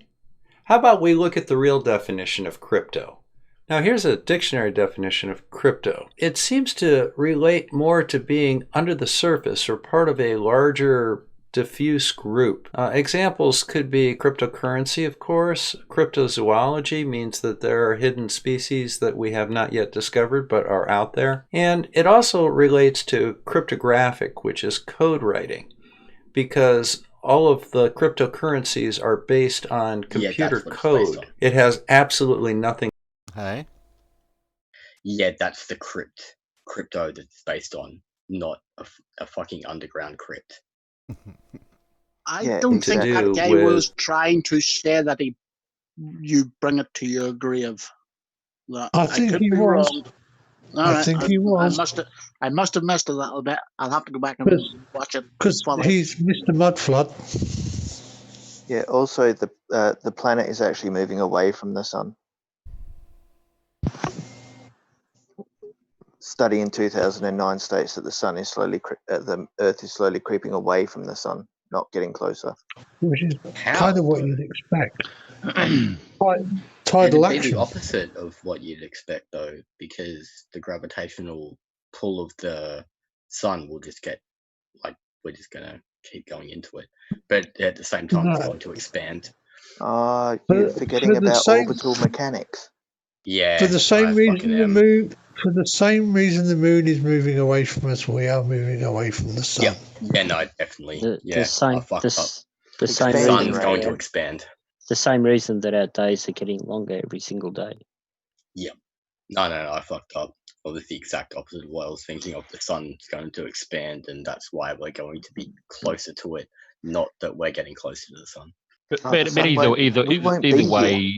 either way, if you talk about the timeline of the Industrial Revolution and, since we discovered global warming, it's the amount that's it's actually moved away from the sun, regardless whether it was going closer, it's so minute. Yeah, it's really Actually- not going to have that a significant impact on the environment to do that. It just isn't. Yeah, Potholer 45 did a good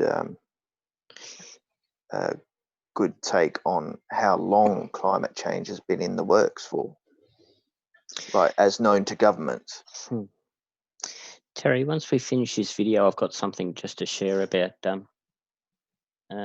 Lake Eyre, just along this whole. No, like Airy. Yeah, sorry, Lake Eyre. Irie. Yeah. Whatever he said. Lake Irie. Yeah, we can't even fuck it up like he did. Aye, booyakasha, Irie. Irie, they've got some good weed there.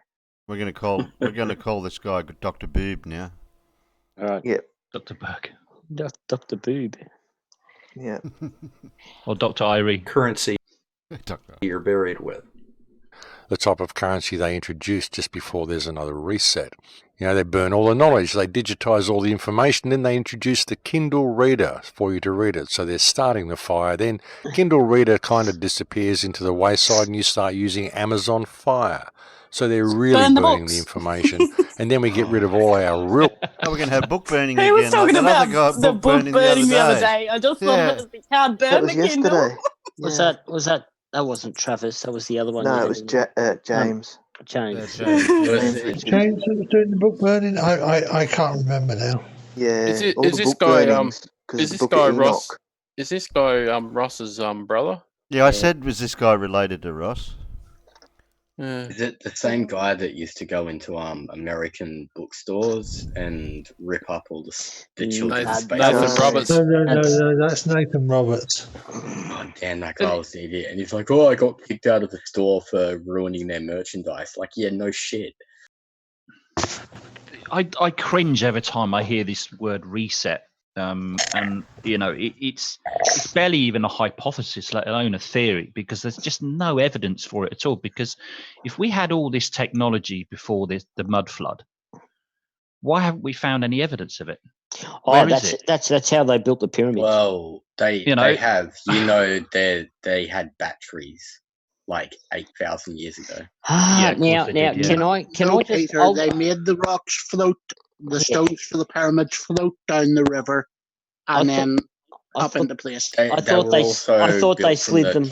I thought they slid them from on bacon grease into place. But I mean, it goes down to even, like people remember there was this thing about the hieroglyph they found that apparently looks like an Apache helicopter. And it's literally a big group of mudflooders right next to who it. genuinely believe that we literally had aircraft carriers and Apache attack helicopters and mobile phones and all the rest of it. And there was masses I of this identify technology. as an Apache attack helicopter. I'm Yeah, soon to get exactly. some blades installed and some Sidewinder missiles. Yeah. Just so an interesting. It's kind of there's if that's the case, then I can't understand why they can't get it through to their heads that if we haven't found any evidence of fossilized remains or any kind of remains of any of this technology or any of these millions of people that must have died, where is it? And they can't seem to get it through to their head that you need evidence to actually to provide it, and there's just is none, zero. So I guess the aliens were smart enough to destroy it all. Yeah, an interesting fact, even about the batteries that they had, is that the batteries that are called batteries, Baghdad batteries. the Baghdad batteries. Well, each cell only produced 0.2 of a volt. Now, even to light the most simplest made globe, such as that was built by, say, Edison or someone like that, so a carbon filament inside of an evacuated glass tube, which stands to reason they couldn't do that at that time anyway. But if they could do it, they would need, and this is the kicker, 1,000 battery of their Baghdad batteries just to have both the voltage and the current to make the thing work. Yeah, exactly. The only thing that they could actually use those batteries as they were built and designed would be for crude electroplating over a period of time. That's what I was about to say. That's exactly what they were used for. That's why sarcophagi have gold plating on them. Yeah, it's literally it was electro gold plating. Yeah, they couldn't have. They couldn't have. Very long time. They couldn't have got plated. Gold plate rock. Yeah, you can't electroplate with gold because the chemicals that are involved to electroplate with gold, the leftover Wasn't chemicals that the would have been entire point? Yeah, the leftover chemicals would have been. The leftover chemicals are quite traceable. So, they're things like high amounts of arsenic and copper chromate and stuff like that. And these chemicals don't naturally occur. So they would have been able to tell that both the arsenic and the copper chromate had been mixed together to form the saturation solution that they needed to do the So gold basically, plating. they just beat gold to like a ridiculously thin level and laid it over their sarcophagus. So all in all, there's zero evidence of any of this stuff, is there, at the end of the day? They definitely found Baghdad batteries and stuff. Oh, yeah, but there's been many speculations on what they actually were. They weren't necessarily batteries. Do you know there's rocks that actually carry a charge? It's called iron. And lead and shit. Isn't that what because the Baghdad batteries are basically exactly the same as like a deep cycle battery. No, they're not. Isn't it like vinegar and lead or something? They're actually a two metal battery where your deep cycle battery is just a lead cell. So what happens is you get lead sulfite build up on one plate, and you have lead on the other plate, and that creates your two different cell surfaces. Where these had a copper ingot inside a lead sheath. So yeah, that's what I assume they were. They were copper. So they would have needed some type of either acidic or salty solution inside of them for Wasn't them to it even vinegar? work. It was like basically fucked wine or something. Yeah, but even if they used vinegar, it wouldn't give them enough charge because because you know how you use a hydrometer in a battery to check if it's any good. You check the acid with a hydrometer. Yeah, well, the charge that's in vinegar is so minute, the batteries wouldn't have even given out the 0.02 volts that because they went to the extent of using stomach acid from animals, from pigs, to try and give it the best chance of it working. And even then, they were useless. They, as far as batteries, they worked, but they. I remember at school that science experiment. We had a tank full of vinegar, and I can't remember what we put in the tank to actually try and produce a voltage. It wasn't even showing a volt. And this is a great big tank full of vinegar. You can make cells out of copper and zinc. I think work best. Yeah. Probably was that. I don't remember. To be honest. You can stick them in potatoes, and you can stick them in lemons, which is even better. Yeah, another one. Yeah. Yep. And if you get enough lemons together, you can actually get enough voltage to light an LED. Yeah, wow, and that's probably you don't even need a volt for that. There's the classic. That's why I said LED. Yeah. So the Baghdad batteries, for the technology they had at the time, were next to useless. They wouldn't even. There was, I think, the Mythbusters might have touched on it at one stage. Yeah, no, they did. Yeah, it took like hundreds of them to produce a really, really small charge. Yeah, so the Baghdad battery has been debunked so many times it's not funny. Even if they got a charge out of it, they wouldn't have been able to measure it. Oh, they fucking exist. But we don't know what the fuck they were used for because they. Well, one thing I can be pretty certain of, they wouldn't have been enough charge to power a flipping Apache helicopter. I can tell you that much. No. Also, the Apache helicopter, the UFO, and there's a submarine as well. Yeah, that are in hieroglyphs, and so they would have. So they would have been proven to be damaged. Yeah, so they they're would have not- had to. So they would have had to have a battery pack for, like, say the submarine, but the size of New York, in order for it to work. And then again, it probably wouldn't last that long. Or to Going be by honest, the Baghdad wasn't the batteries. first ones actually had like fucking cables and stuff attached to it? But that's beside the point.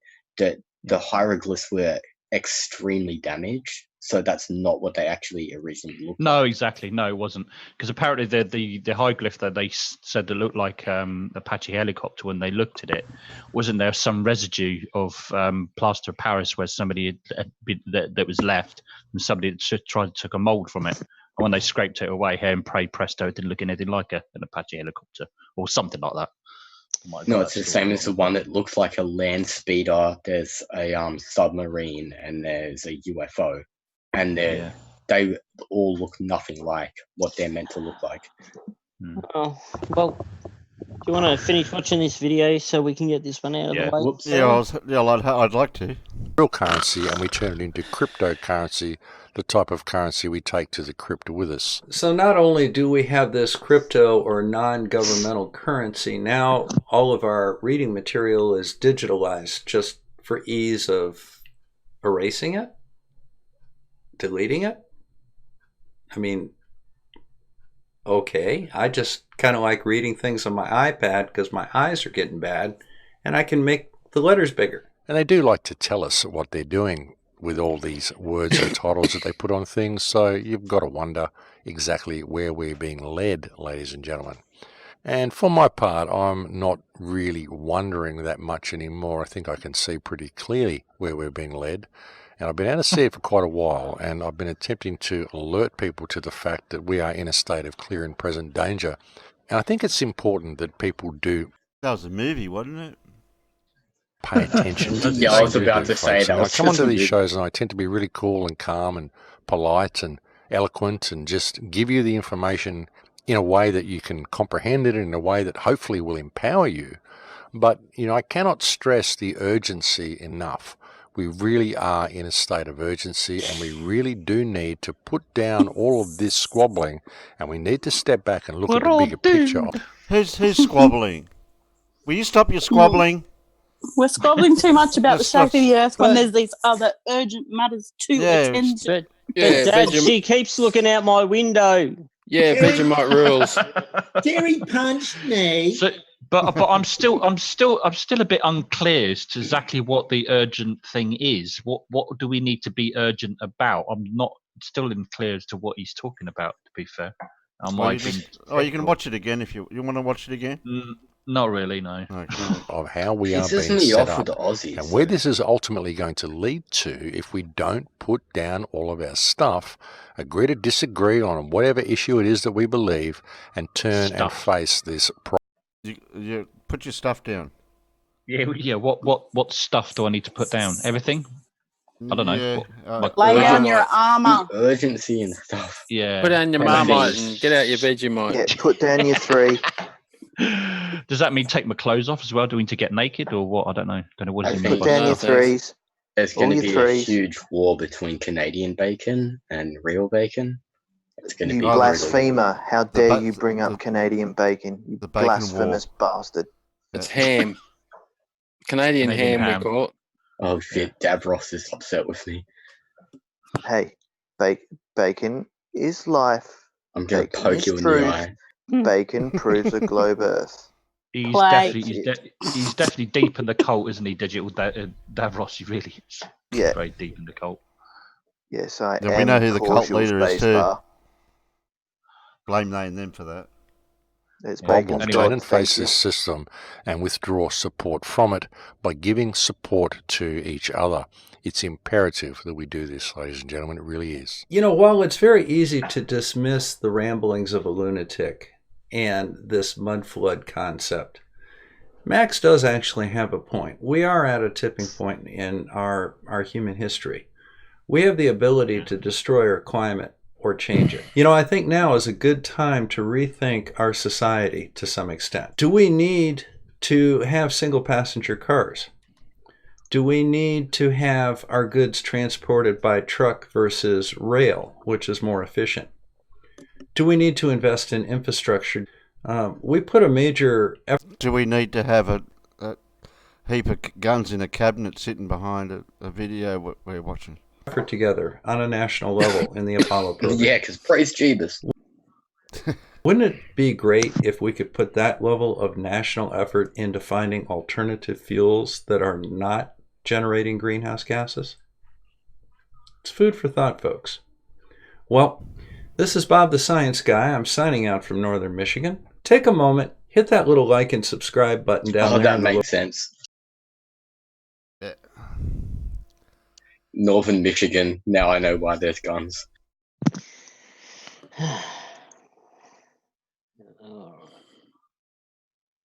Just give me a second, Terry, and I'll bring this up.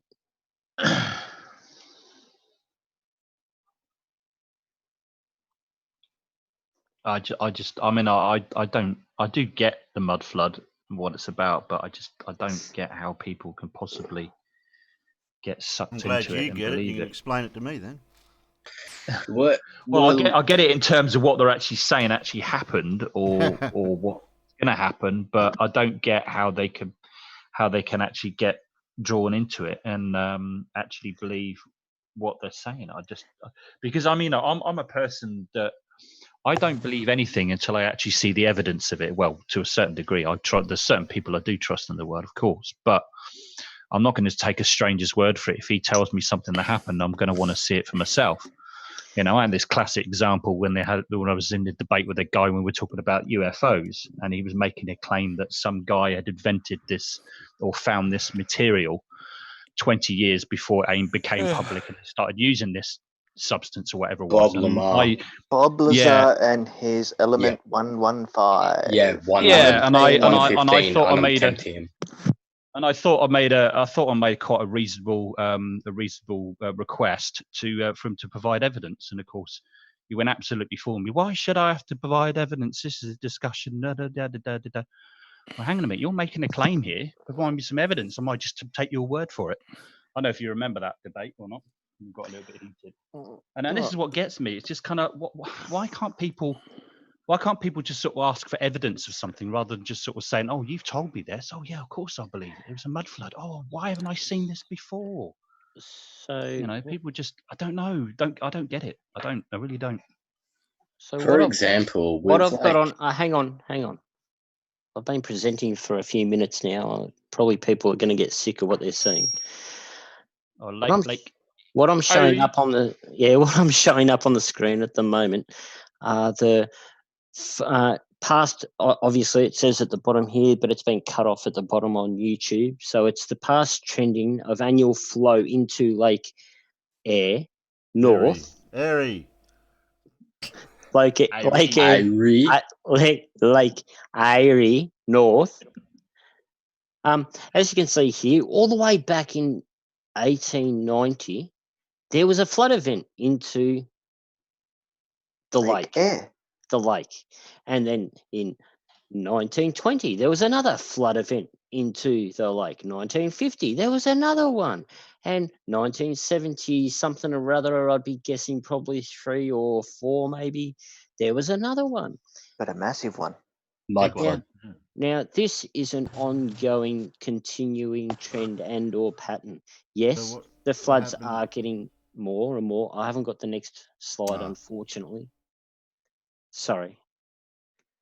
So about every 20 years or so, or a little bit more maybe, there's a big flood, give or take, and it's getting worse. Now, we had one, if I'm not mistaken, I believe it was around about 2002. It was the last big one into Lake Eyre. 2010 to 2012. Yeah, we're due for another one. Yeah, 2002, and then the next one was 2012. Yeah, and then we'll be due for one either next year or the year after. Yeah, next couple of years. So it is an ongoing trend that does continue to happen. However, in saying that, the actual flow into it has increased. Now, Lake Eyre is somewhat landlocked. However, it still does make it back to the sea. So I missed a part of what you're saying. Have you had one in Lake Eyre recently, a big one? Yeah, there was one in 2002, I believe. Was it bigger than the 2012 was the one? last recorded. Then Yeah. 2012. Was it bigger than the one that you see there in 1974? No, it was a standard. So it would have been back down around this level, or I don't know. 22 or something. Yeah, they around called it about the 22 or 24. Yeah, they call it a standard fill. Yeah, but these standard fills, these higher than standard fills, they actually top the level of the lake up so that it lasts these lower cycles. So rather than just getting topped up a little bit, they fill them right up again and keep it going. Yeah, that's kind of. But it's actually classified as an inland ocean. So yeah, that's the thing. It has to be a really big one every so often to be able to keep the levels high enough. The last one I've got on a graph's 2005, but there's no flood event since in 75. I don't know anything about Lake Eyre, so I'm just looking at the map just to see give me an idea of the size. It sits in the northern part of South Australia. Yeah, I found it. Yeah. Did you find Australia? Ha ha. Oh So yeah, it's of course it doesn't exist. An interesting fact about Lake Eyre: when it does flood, there's this wonderful little shrimp called I think it's called the horseshoe shrimp. They come out of hiding. Yeah, they come out of hibernation.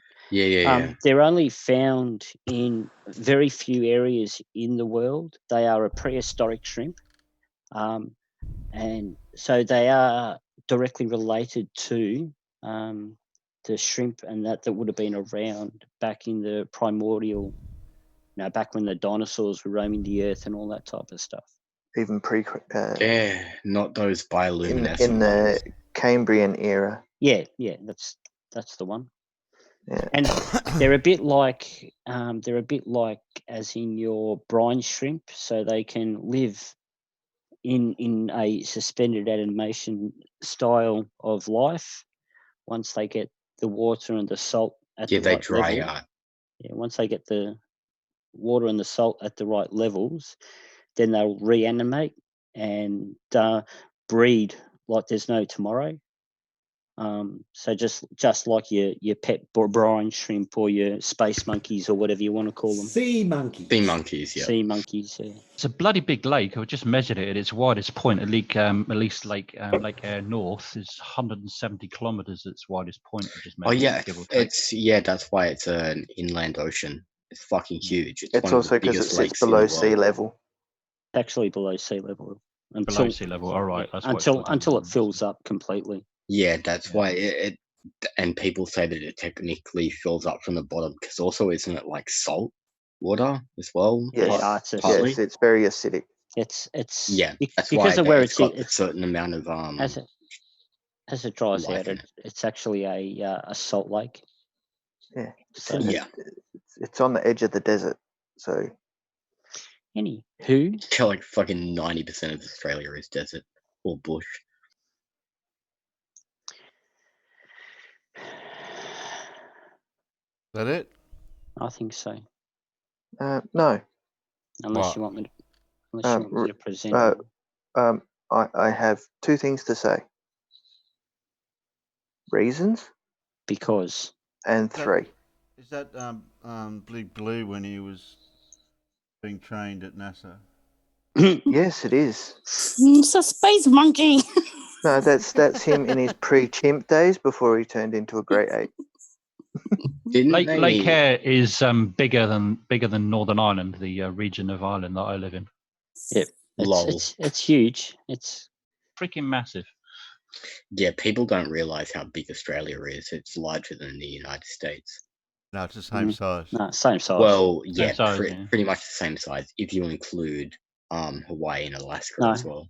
No, you've actually got to include the territories of Australia to make it the same size. Oh, okay, fair enough. Which is only just Tasmania, isn't it? No, you've got the Coral Sea and all of that. Oh, okay, fair enough. So, so where does the what's the source of these floods into Lake Eyre? Then, where does it? So rain. There's the Murray. There's the Murray. Oh, not the Murray Darling. There's the river system of the Lake Eyre. I can't think of the word. The tributaries to Lake Eyre basically go from all from the northern area of that part of Australia. So they all flow down towards the south to Lake Eyre. Yeah, that's the explanation I was looking for, rather than it's rain. Yeah, well, yeah. There we go. If you just give me half a second, I can. Yeah, I'm looking at Lake Eyre at the moment. Yeah, just hang on. Someone stop sharing for a moment. Oh, please. look, just because I want to share something, I'm getting into trouble. Terry. Now. Oh, I'm sorry, Terry. It's only your stream. So it looks like a beautiful part of the world, though. Share. Australia. I'll go and make a coffee if you just want to. Remember, Spacebar, all the wildlife wants to kill you, including the drop bears. Yeah, I know that. I know that. Yeah. I'll go and make a coffee while you are sharing. Oh, no, it won't be long, Terry. Neither will I. So, and everyone should have it now, including YouTube. So that's the. Well, you said the Murray Darling. Oh, that's the. that's the there you've system. there you've got your Cooper's Creek. You've got the Diamantina and all that flow down there as well. So, when in perspective, there you can actually see the size of Lake Eyre in relative to the rest of the. It's like the size of the fucking UK. Yeah, and that's easily, probably bigger actually. So, Baseman, you see that little city down the bottom there? Down Adelaide. Down here. That's a terrible place, isn't it? I live 40 Adelaide's a k's. I shithole. live 40 k's north of there. So about there near the A. Yeah. And I bet Adelaide is no bigger than Norwich, and it's one of your bigger cities, isn't it? No, it's not. It's actually one of the smaller cities in the country. Small. Population Fucking Darwin's 3.1 million people. The CBD of Adelaide is like 6 blocks. Ah, it's a bit bigger than that. All right, 8. Sydney is fucking huge. At least our cities are fucking square. Yeah. London's just a sprawl. Tell me about it. Where I grew up as a kid. Oh, did you? Well, the suburbs. I'm originally from Hornchurch. Oh yeah, I know where Hornchurch is. Yeah. On the east side. And you can see why it's called an inland sea by these pictures. My Look at the size of it. And see, there's a place called New South Wales. I used to live there in Sydney. Yeah, I used to live in. I still do. I live in Western Sydney. I moved to Melbourne. I moved to Melbourne a couple of years ago, but I lived northwest. I also lived in Broken Hill. I've lived in West Sydney my entire life, but I've worked in other places, like only military bases, really. Why is this seeming I backwards? went to Perth, only just for like military work, and I was there for like, I don't know, 2 weeks, and I saw absolutely nothing. I saw a hotel and the military base, and that's it. Well, see, looking at that map now, you can actually understand why Lake Eyre actually floods so much. If you look at the river system, at some point or another, a lot of those rivers are going to feed into Lake Eyre, even if they don't directly. Yeah, look at It's the also because Murray it's the low Darling. point.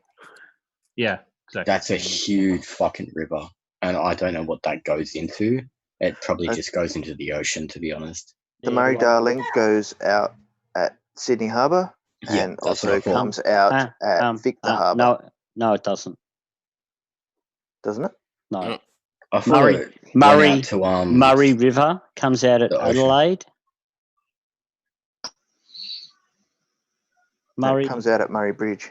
Yeah, Murray Bridge. Oh, Jesus Christ. God damn, that is a huge river system. So the Murray Darling system and the Murray Goulburn system basically covers the whole eastern states of Australia. Yeah, I was going to say, if it goes all the way from where I am to fucking to where you said it was, that's ridiculous. That's like most of Australia. No. Oh, excuse me. Yeah, that's enough of that. Terry, hurry up, come back. I am. I'm here. Hey, I was waiting for you to guys, finish you know- presenting. Can I just very quickly present something? Yeah. You heard the washing machine go a bit mental earlier. $20 on the fridge. I bet the towels are ruined. It's come out. Holy See shit. the Wow. bag and the bucket in front? That's Yeah. full of Yeah. car wash cleaning equipment, and that was up against the front of the washing machine the whole bloody time. And yeah, quite heavy. Pushed it all the way to out. lift. Pushed it all the way out. That's awesome. You sure You you, don't haven't have a taken the hose. bolt? You sure you haven't taken the bolt out of the back of it that stops it from doing that? Oh, Alan, before you took the photograph, you could have put your undies away. Seriously. Because I had somebody that had one of them, and it used to do that, and they forgot to take the bolt out of the back of it. What's the Oh yeah. Oh yeah, What's- the travel stabilization bolt. Yeah. What's the I've heard stories of that. clothesline called in Australia? Is it Hills Hoist? Yeah, Hills Hoist. Hills Hoist, that's it, yeah. Because I find like people in other countries don't hang their clothes out mostly. Like Asians do, but most other countries don't. That might have been a little overloaded. I think you might have done, especially towels as well when they get wet because they just suck Yeah. the water, don't they? So completely 6 unbalanced. large towels, apparently. You can't hang clothes out in England; they'd freeze. Exactly. That's that's why like Well, we that can is do it in Australia because it's hot as shit in summer. So like clothes will dry in like an hour. That is a wash. That is a washer dryer, but its biggest problem is it can wash a 9 kilogram a 9 kilogram load. And I think the 6 big towels ain't going to make anywhere near 9 kilograms, are they? Well, dry, when no, they get but wet. wet they might. Yeah, well, I think the load is. They talk about what the weight for the load when it's dry, not wet. Yeah, But yeah, towels are a bit. So it's going to, so all the wet towels are going to be on one side of the drum. They So there's will going to end be up some on one weight. side It's of going the to go all drum, over the and place. Yeah. Also, like you Because could the trouble only is, they do tend not one. to. They tend not to even themselves out as you slowly spin it up. Yeah, you'd only be able to do one set of bed sheets type thing. Yeah, yeah, it was on the like 1200 or 1400 spin as well. Yeah, bed sheets are not too bad, but towels, that's what they're designed to do, isn't it? To soak up water, so they're gonna, hold it there until it's squeezed out. Where bed sheets are quite thin and they're different materials. So yeah, only one or two bar sheets in there with a few socks and a few bits and pieces will probably suffice, I should imagine. See, in Australia, washing machines are huge because we do huge loads of washing and then hanging outside. Well, I don't know what ours is, but for UK standards, ours is a pretty big machine. It's Go to quite big. America and their bloody washing machines are double the size of ours. Oh yeah. Yeah, 9 kilos is a good load for a British washing machine. It's actually a washer dryer, but the problem is it'll wash 9 kilos, but it'll only dry 5. Ah, there you go. I've never used one of those. It just seems weird to me. It's great, but if you've got, it's great when you live on your own and you've only got one lot of washing to do at a time.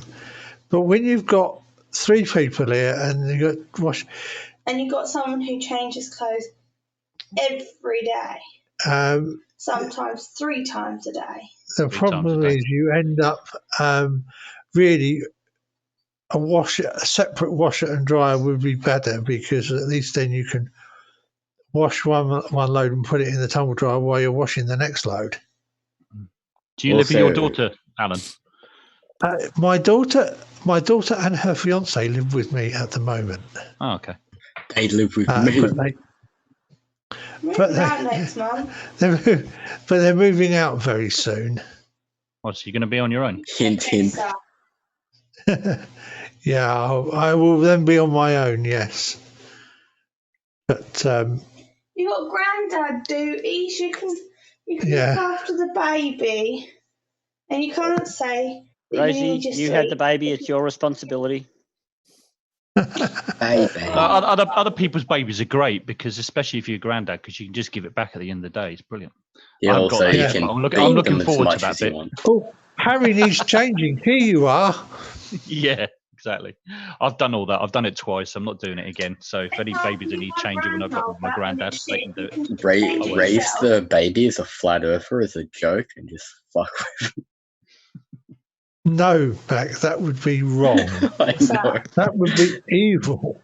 What's that? Raise the baby as a flat earther. A I retard. might do that to piss you off. I'll do that just to piss you off.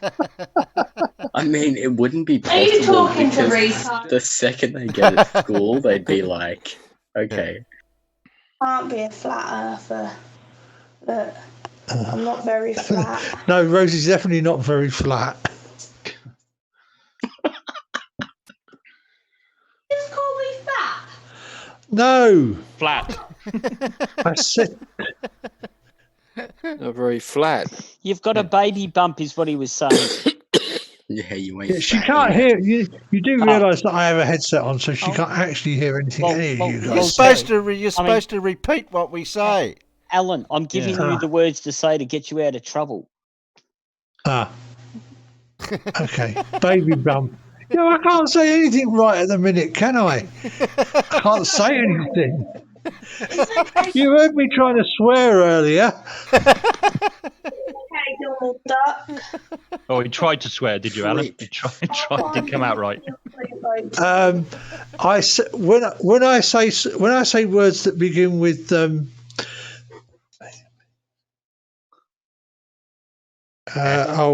F. Yeah, they make me sound like a deep voiced Donald Duck. Hey, Alan. Fuck off! Alan. Like that. Oh my God, I feel so good. Say far lap for me. No, say flied lice, you plick. Flied lice, you flick. Fly wise.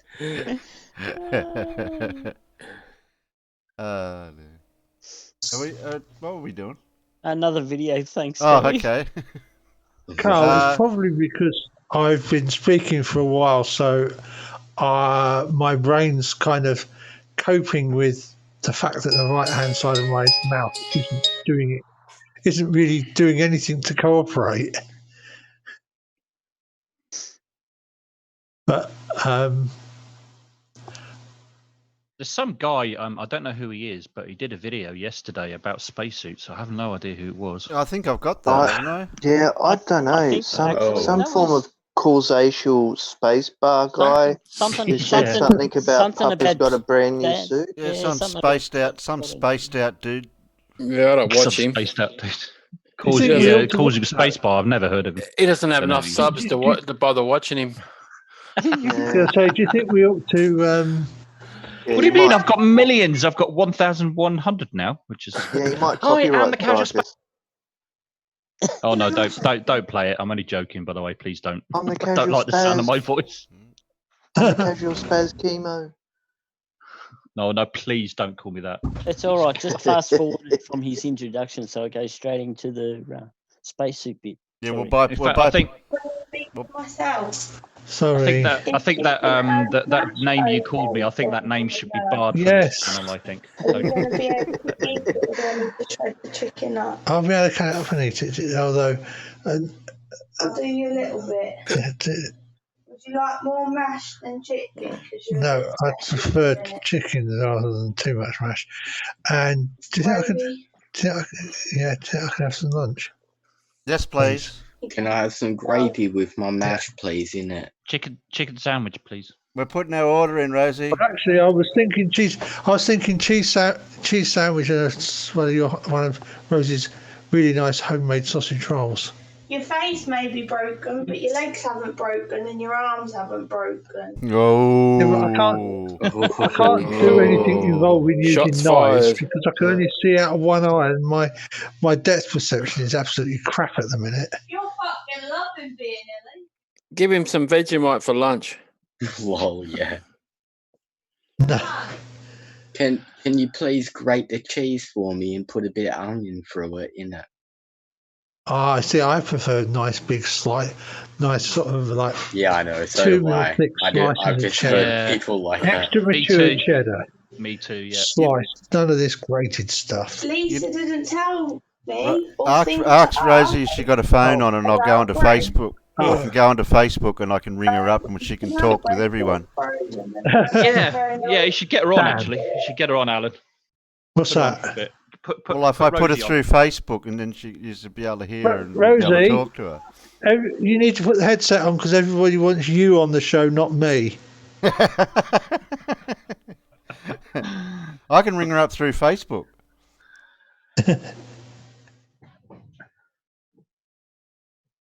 Oh fuck! My microphone booms. Damn. I'll try that one day. Yeah. Look what she gave. That's better. Avros, you still watch Doctor Who? No.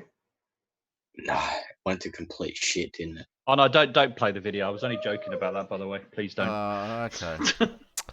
We'll have to find something else then. Well, you can. So Well, I don't know. you You don't can do if you want to, if you're interested, but maybe just fast forward the bit when I'm talking. I already You have. don't like the sound of your own voice either, then, Casual. No, I don't. I've just played the bit Sounds to do. wrong, doesn't it? If you I'll like just the play. sound of your own voice, I'm only playing the bit that's got the relevant. Oh yeah.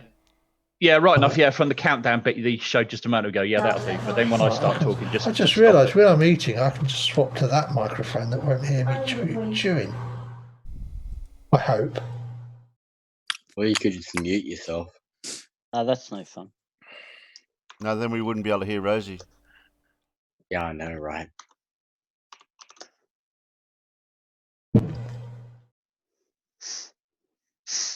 Anyone say press play yet? Press play. Yeah, play. Press play. Yeah. Got it on mute. You still got it on mute though at the moment. Okay, that's enough of the video. That's enough. That was it? Yeah, that's plenty. Oh, is that the one? That one all you wanted to see? Oi. Wait a minute. I've said enough. There you go. No, we'll get past the one. I was going to say it needs to be free. Yeah. That's 3. Pi. 33, Illuminati. Confirmed. That's pi. No, pi. Religious pi. Oh, you know what you could do? You could just mute it, and the Casual Spaceman could give us a live rendition of it. Yeah. Wow. If you want. If you can remember. Is there any talking after this from the? Yeah, from the me talking, just giving her like a synopsis and a bit of other further information, but I can. For more than 60 years, NASA's spaceship has evolved to fit the mission.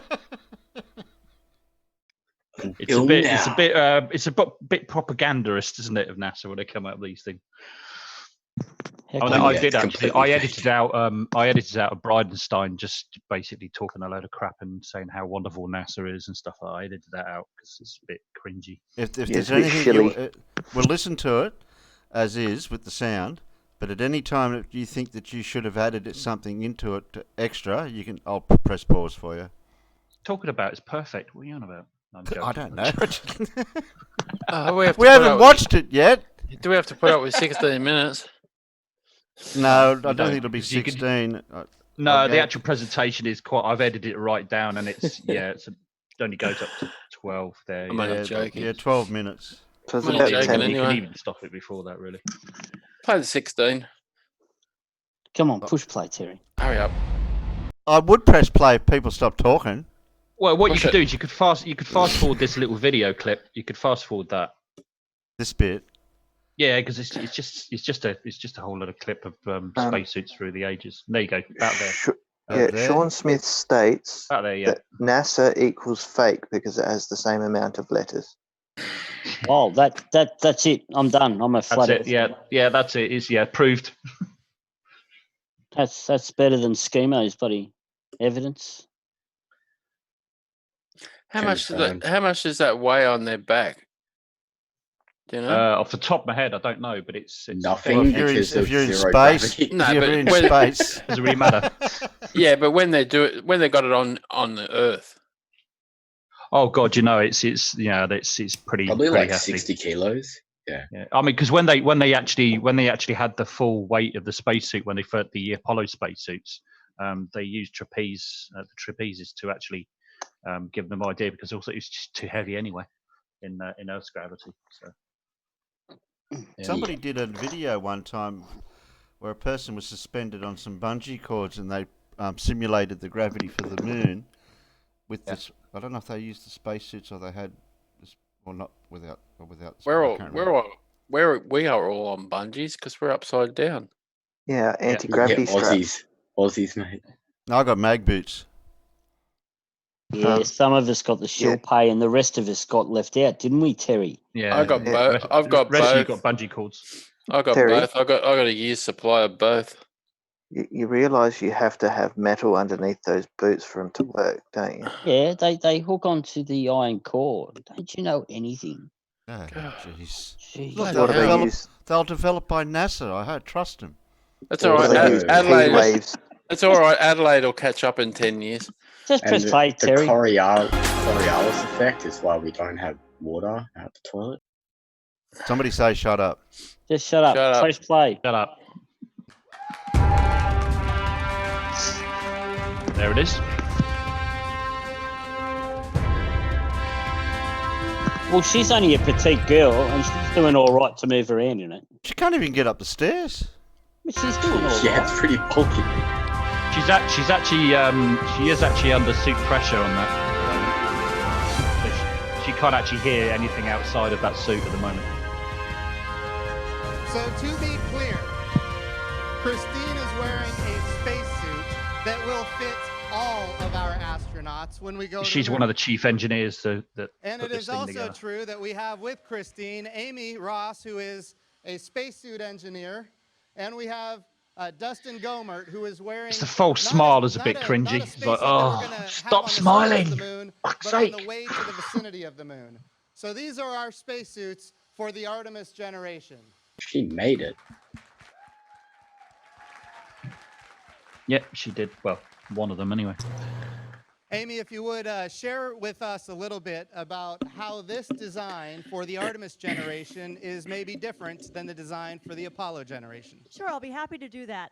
We've been working for a long time. They had to make it red, white, and blue, though, didn't they? Yeah, I know. Couldn't just make it white. So basically, my job is to take a Well, basketball, shape it like a human. That's part of the worry of it is when the one of the bigger problems with spacesuits is obviously keeping the astronauts cool, and those colours alone would actually cause problems. So speculating that those colours will probably actually disappear and it'll probably be all white. So this is just a promotional suit. Yeah, pretty much. Yeah, it's just to look, make it look, go faster stripes sort of thing, make it look good. Oh, look American. So what you're saying is they're like the Iron Patriot. Yeah, pretty much. There's nothing more than the Iron Patriot. Yeah. It really did piss me off at least. I thought it was okay to put plastic in the tumble dryer. Something completely irrelevant. Before you start up, I got to get going because I got to go to sleep because I got to fly tomorrow. But you gonna wave when you fly over? Oh yeah, when I get back, I'll watch this video and give you views, casual. Okay, mate. But then if it's no good, I'll unsub. So flying yourself, or that's all right. I've got plenty more. I don't care. Okay then. Good night. See you, baby. Bye. Night, Globby. Good night. I'm alive in a harsh environment. Good night. Give them the mobility to do their job. So one of the things we've It's all looked going at to change. Because I'm buying some little whiteboards and I'm Alan, going to mute, hang them could up you? on the door. Yeah, I'll mute him. Gonna... I'll fix him. Bye, Alan. Bye, Alan. Right, play. Yeah, push play. reduce the space here, make a smaller unit, display and control unit here, and get those shoulders to where she has a lot more mobility to move. So she's able to do a cross reach and get across the suit, as well as reach overhead, which they can't do today. What if you get an itchy nose? Why does she have to reach across herself to do stuff that's going to be in front of her? No, my main question is, what if you get an itchy nose? have a Yeah, lot more mobility they in the lower apparently, torso. So we have a at least with the current design, there and is we have actually three some sort of cone or bearings on the something legs, apparently in the helmet as well as a that they flexion can actually extension joint twist their here head and at the scratch their waist. nose. Apparently, And that gives Chris I've a not lot seen of it myself, but capability to apparently move there is. around and do Okay, whatever pick up the task rock. we might need to do for science and maintenance. Pick up the of You'll rock. see that in a planetary bit. surface. They will do, just so surely. everybody knows, Christine's spacesuit is under pressure right now. And that usually makes it very difficult to mobilize. And yet, what is she doing? Yeah. She's moving around. If we remember the Apollo generation, That's you remember part of the Neil problem with Armstrong and Buzz Aldrin, they bunny the current hopped on the designs is surface of the because moon. of the amount of pressure that's in the suit. And the way it expands and stuff like that, it makes it very, very difficult to obviously to move, and also the joints, the way that they're designed, stuff as well, doesn't really give them That that center much reminds mobility. me of Robbie the Robot. So can someone just and I'm not, it's not trying to be a smart ass question or anything like that, but wouldn't it be at 1 atmosphere, like, so it would be at the same air pressure inside the suit as it would be at sea level here? They would be when No. they're in space. Yeah, it'll be. Yeah. It probably Yeah. would be in and around about 14 psi. Yeah. Yeah, that's what I was alluding to. Yeah, it probably isn't at 14 psi while she's on Earth at the moment, but Yeah, but if it didn't have any pressure in it, she probably wouldn't be able to walk in it. Yes. Yeah. Or at minus 250 degrees Fahrenheit. so you see her walking as well, like you've seen from the Apollo missions. They had to bunny hop, so now they'll be able to actually walk properly. Can you hear me, guys? Yeah. Yes, Full Alan. point, they'd be able to like step. Everything was pressurized at about 5 psi, but it was pure oxygen. Yeah. Because that's the 5 psi is the partial pressure of oxygen, so you actually only need, you can be in a 5 psi atmosphere as long as it's pure oxygen and you breathe perfectly fine. All right. Okay. I'll take your word for that. I thought it was we and at it won't 14. poison you. And it won't poison you. So you actually don't need a 14 psi differential. All right. Okay. Yeah, between spacecraft pressure and outside, you only need a 5 psi. No, we're talking about in the suit. Yeah, but you can run pure oxygen at 5 psi. Yeah. But in the suit. You're doing that in the suit. spacecraft. But in the suit, Alan. You do it in the spacecraft, in the suit as well. Yeah. No, but wouldn't that cause a problem with their internals? No, it doesn't. No, you're just breathing pure oxygen. It's actually better. And if you just wait a few more minutes, they actually go over that. Oh, okay. I haven't actually had a chance to see this because I didn't spend much time at home during the day yesterday, did I? I've just dubbed myself in that I watched the Casual Spaceman. Shh. Give it a bit of give it a bit of volume, then, and we'll be able to hear him talking a little bit more about it. Insulation depends on the vacuum of space right now. Awesome. And then when we talk about the South Pole, which of course is the goal, we want to get to the South Pole of the moon. It's really cold. Are we going to need to make modifications to this spacesuit for the South Pole missions? So one of the things we're looking at to go to the South Pole is if we need to design some specific thermal systems for the boots, some cover layers, and maybe some active heating to keep your toes warm. So the goal is to get to where all of the water ice is. We know that water ice represents life I wish support. you'd stop smiling so much. In other words, I it's was air to watching breathe, that. it's also water to drink, it's also rocket fuel, and it's on the South Pole of the moon. Like I said, she made This is really amazing. I hope everybody understands the mobility of this suit is astonishing under that much pressure. So let's talk about the pressure. Yeah. Another risk of being in deep space is the vacuum of space. So tell us, what kind of pressure is she under? Is it 100% oxygen, those kind of things? Certainly. So this suit is designed to operate at 8 pounds per square inch of pressure. Like I said, a basketball is operated around 7 to 9 pounds per square inch of pressure. If you put your finger and your thumb together, and put it on your shoulder, there's about 15 pounds worth of air pushing down on you right now. So it's a fairly heavy pressure. Yeah, so Alan was right. And then she needs to be able to move under that pressure. So we have to make the suit flexible under pressure. We use 100% oxygen because we're trying to protect the astronaut from decompression sickness. And so that high oxygen concentration and the high pressure then allows her to go out and do a spacewalk quickly and not have the bends, which is decompression sickness. And then we can bring the pressure down because we have a new technology in the life support system, the backpack, that allows her to come down to a 4 pounds per square inch of pressure and have more flexibility in her gloves while she works. And the gloves are key because your dexterity, show us if you can move your fingers. Can you move your... And you know the old communications hear us 'cause hats she's that they in the would wear, the vacuum right caps, now. you know, with the She's under comms and all the pressure. rest of it. Apparently So that's going to that's go, really, and really it's impressive. all the comms is going to be Okay, integrated so into the suit. another big challenge when we go to the moon is the lunar dust, Did you which just is see extremely fine. the ISS when they changed the batteries? It was a chick doing it as well. Sorry, say that again?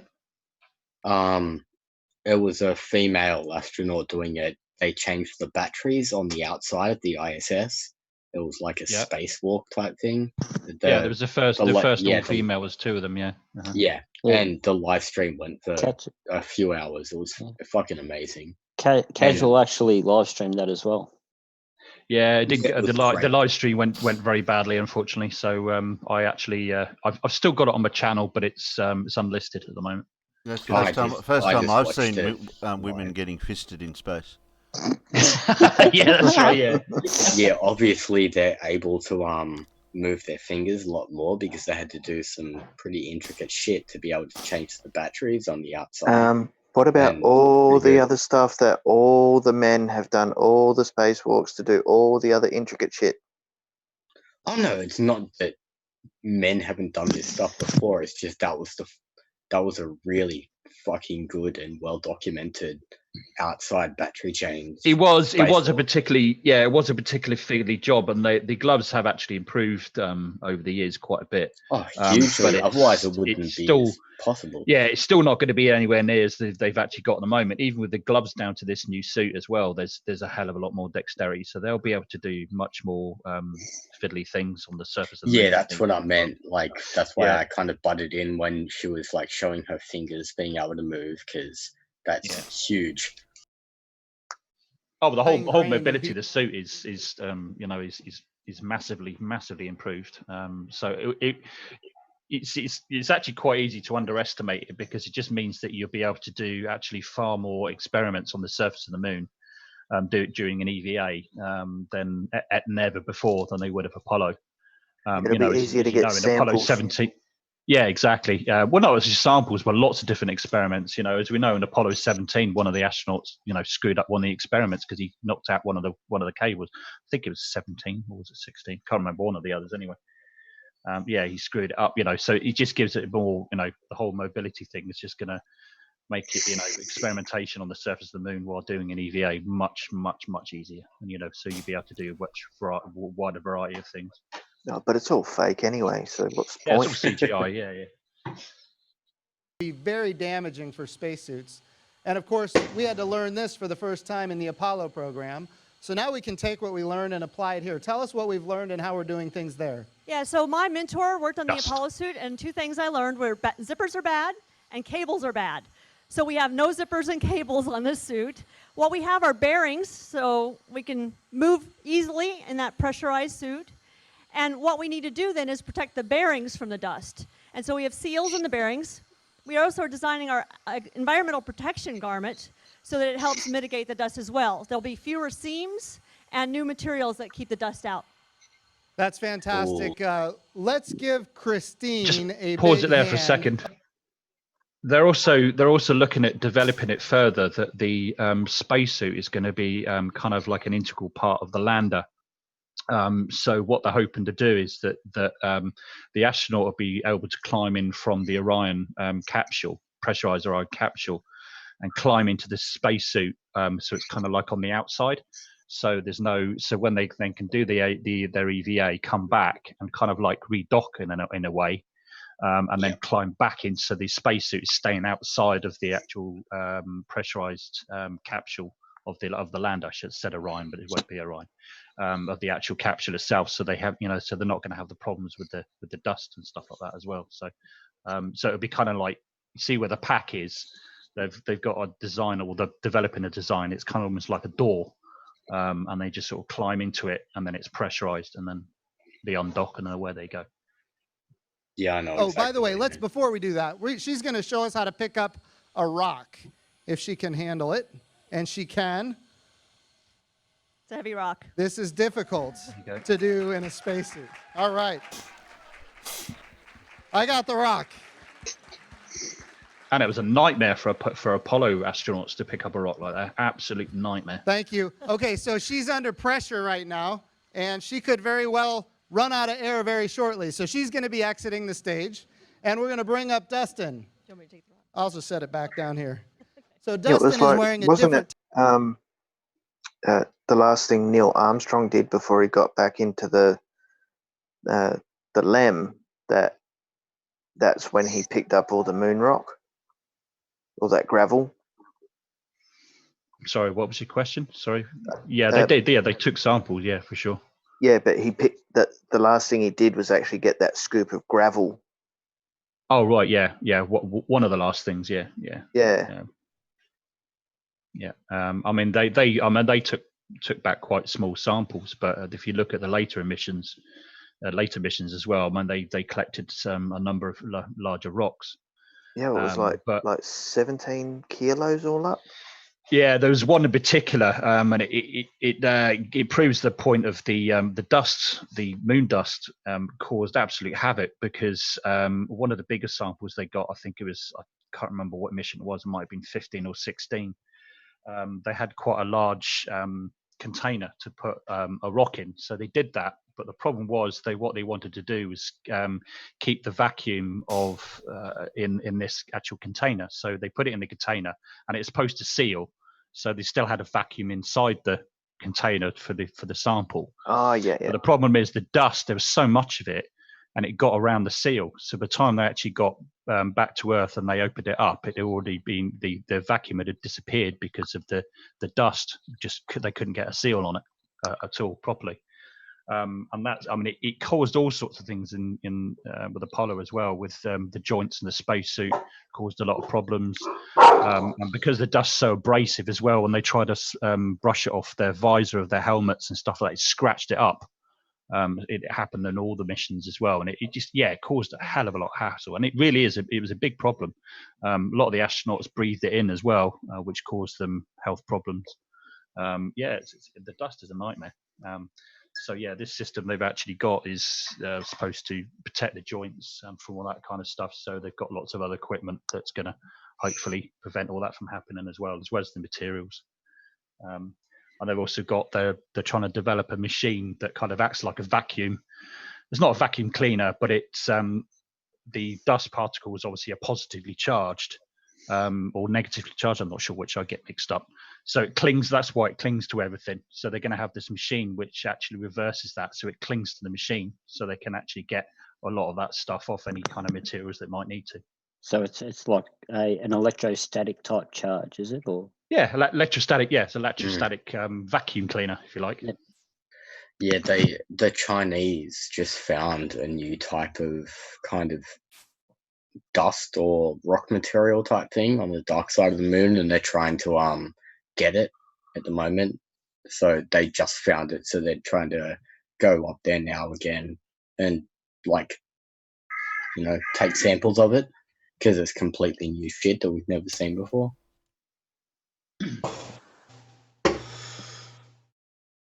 Playing type of spacesuit. And Amy, I guess Amy will come back a little later. But Dustin, tell us about the spacesuit you're wearing and how it's different than the spacesuit that we're going to wear on the surface. It's a flight suit. Yes, sir. Good to be here. This suit is the Orion Crew Survival Suit, and so while the mission of that suit is to what we do when we're there, this is the suit that gets us there and gets us home safely.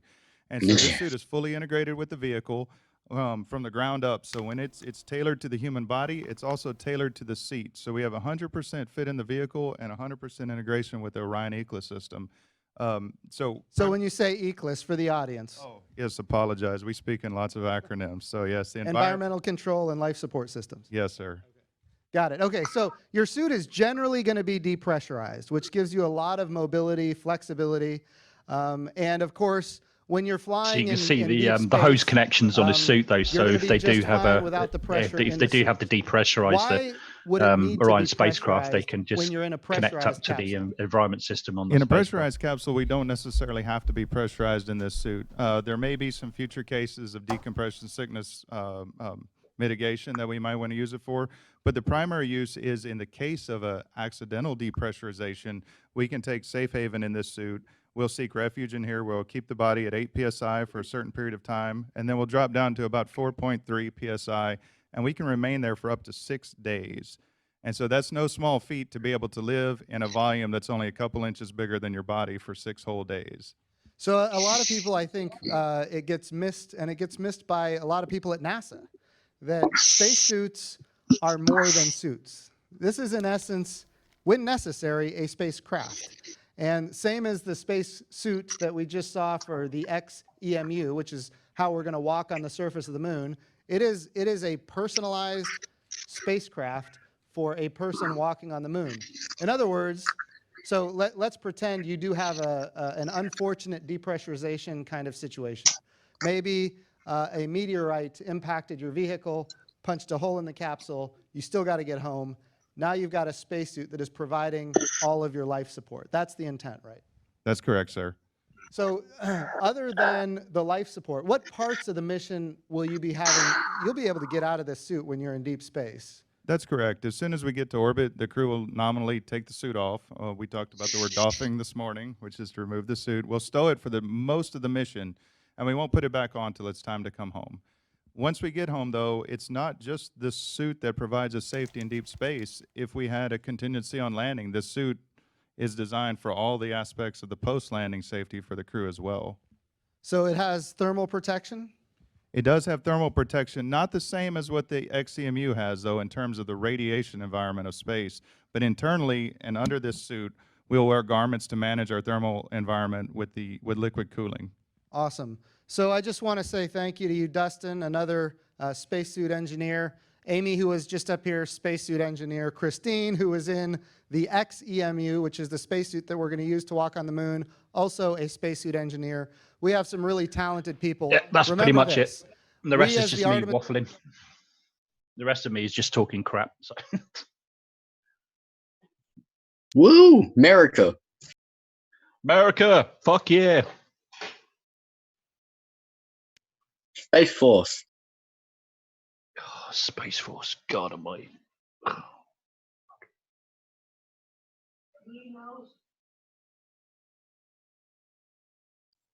Space Force is just like the Antarctic Treaty, so they can militarize space, so nobody can find out that we just live in a dome.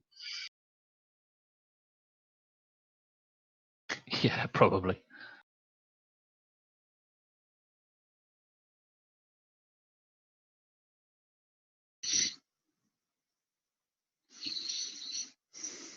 So we found out all we need to know about spacesuits that we didn't know about before?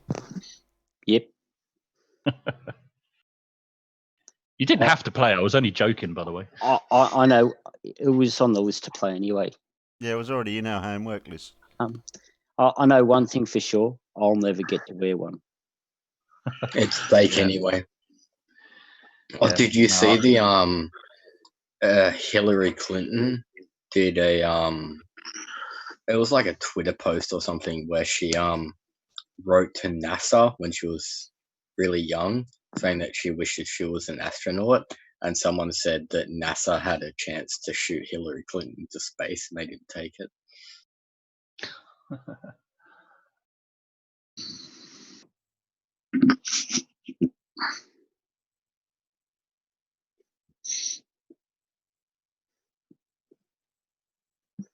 Anything else to watch? So what have we got now? Looking at the list of what. You guys know the Aussie movie, The Dish? Yeah. Yeah, about the Parks radio station, how we helped with NASA doing the moon landing and shit. It wouldn't have been possible without us. Well, that's the story itself is somewhat full of fallacy. It's not quite as it was made out on the movie. I did have a clip for that. I don't know what I've done with That's that. often the case. That's often the case in movies, though, isn't it? It's not usually 100% correct. Yeah. Honeysuckle Creek did a lot more than what Parks did. But then it wouldn't have fitted the narrative of the movie. Also true. That is also true, yep. Right, on that note, I'm afraid, gents, I'm going to have to, and ladies, I'm going to have to head on. Oh. Oh. See you, casual. It's always a pleasure. Yeah. Always a pleasure, never a chore. Yeah, later, casual. Yeah, the space bar of causality must leave. In space. See you next time, mate. Right. Okay. Thanks for having me on. Appreciate it. And thanks Not for a playing the problem. video. Appreciate it.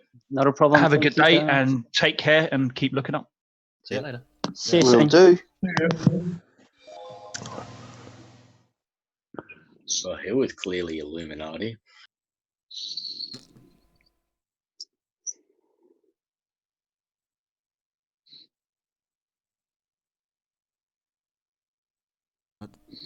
Leah put something about Fibonacci sequence nature's thing that goes for 3 minutes, so I might as well get rid of that. Goes for 3 minutes.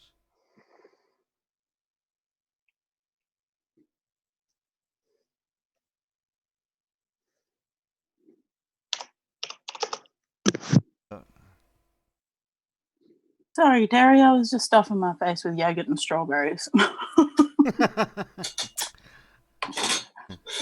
I know what this is about, though.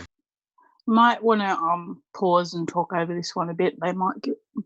It's a big channel, I think. Even though it only goes for 3 minutes and 19 seconds. Yeah, I know. Just be a little bit careful, perhaps. I don't know. You can see how many views it's got. Yeah, a couple.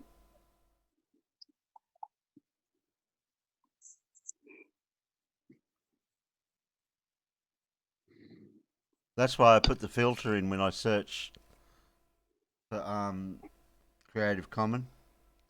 Yeah, well, actually, when I typed in Fibonacci, I got a lot of this is proof that God has created nature crap. Uh-huh. So I actually found it hard to find a good one.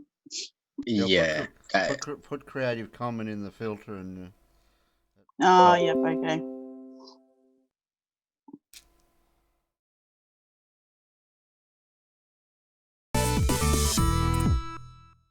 Math wasn't made up to harass English majors. It was invented by a little something called nature. And it's everywhere you look. In fact, there are specific numbers that we see in nature all the time. Together, they're called the Fibonacci sequence, and it goes something like this. 1, 1, 2, 3, 5, 8, 13, 21, 34, 55. You may know this.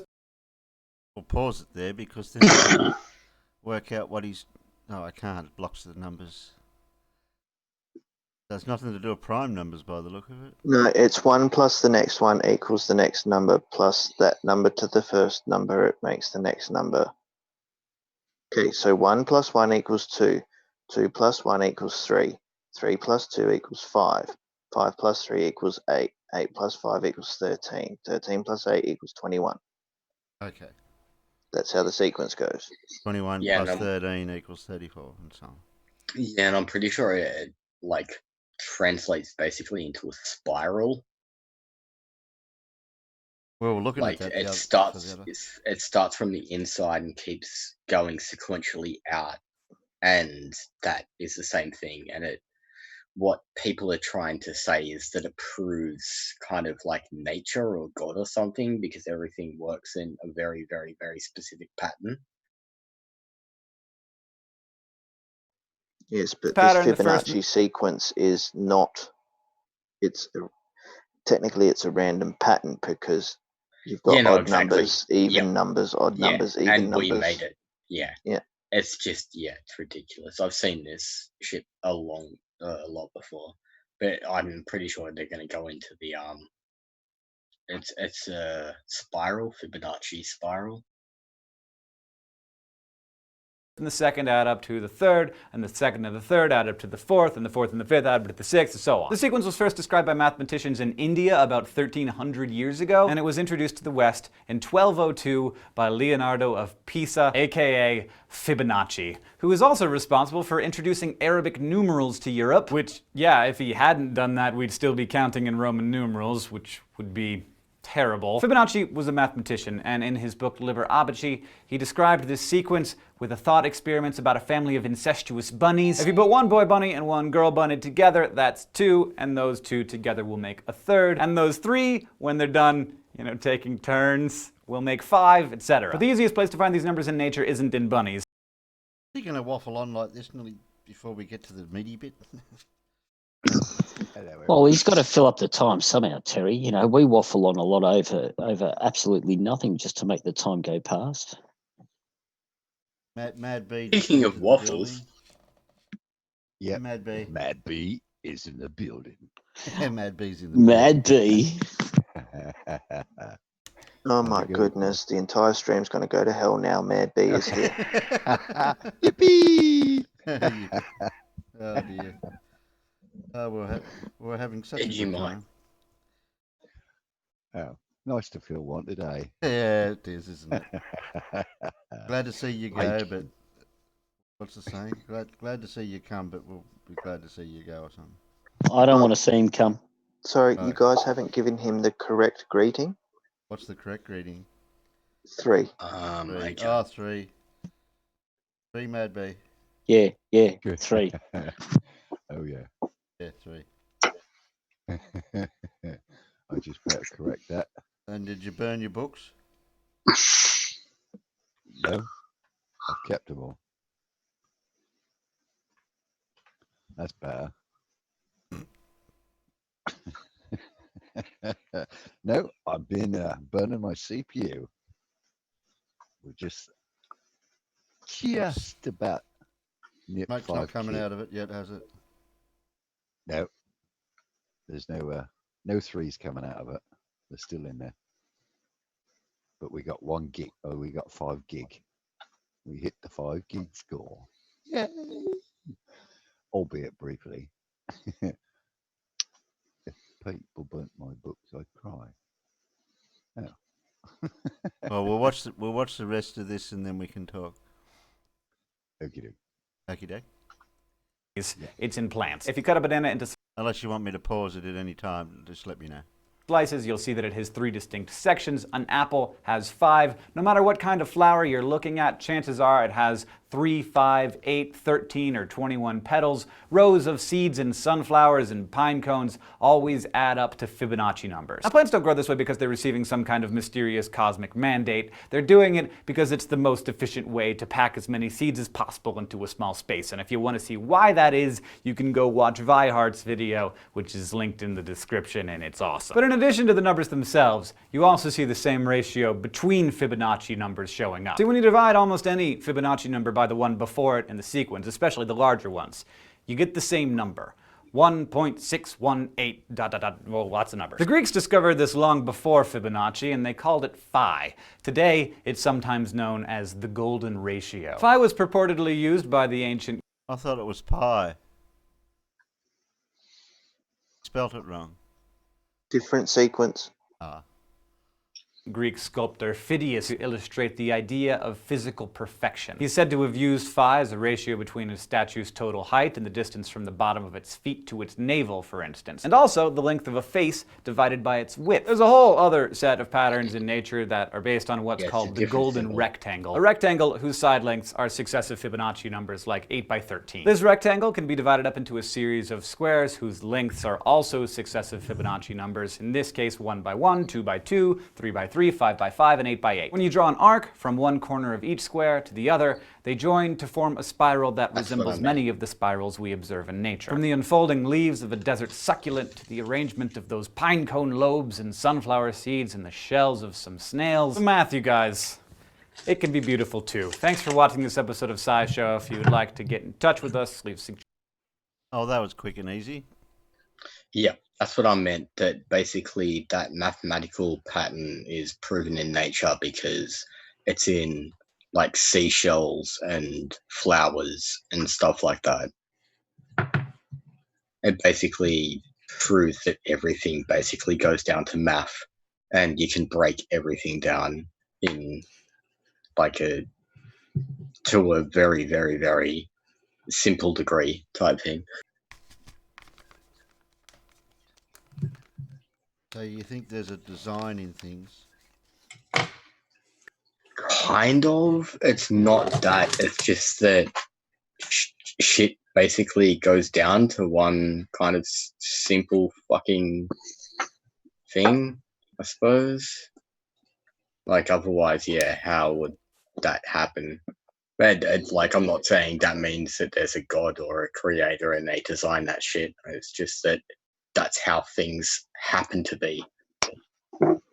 Are humans and animals involved in this numbering? Because I'm thinking of digits. Like certain animals have 3 digits. So We've got 5. Yeah, it's funny. yeah, It's funny you ask. It's funny be you like ask. DNA would work like that too, as well. It's funny you asked, Terry, actually, because if you go and have a look at something as innocent as bees, there's bees actually use their honeycomb when they build that, very similar to wasps and stuff like that. They use a very similar technique to do their construction of their hives because it makes a very strong shape. That's math as shit. So yeah, it's animals and insects and quite a few other things use it as well. Like we could go into the theory of like aliens. For example, I think there is no possible way that aliens can't exist if we're in an infinite universe and there's an infinite amount of possibilities. And the fact that just our planet has this ridiculous amount of life, there's no way that there's nothing else out there. How there did you has make to the be jump something to else. aliens when we're talking about? I love aliens. Yeah, also aliens is not a connection. theory, it's actually a hypothesis. Well, because you could link true, aliens with God, and then you could link God with math. Until proven true, it is only a hypothesis. No, but at the same time, wrong. You don't prove an things impossibility that there is no aliens, that there is nothing in the universe besides us. It's a mathematically impossibility. There's no possible fucking way that there's just this much shit here and then nothing else anywhere else. We can be absolutely certain on what the probability of finding life in our current universe is, and that probability is definitely 1, because there is definitely life in this universe. Yeah, we're in. Yep. Because we're in it. I'm not going on some crazy thing saying that like aliens have visited us and stuff like that. I'm saying that aliens have to exist. There has to be something else besides us. But I don't. Considering how big the universe is, there may not be a possibility of us ever coming across them. Now, all you need to do is replace that word "has to be" with "most likely there is." Most likely, yeah. Yeah. Well, yeah, because "has to be" proves that it proves a positive. It's not a positive. Well, yeah. It's a plausibility, but it's an almost certainty.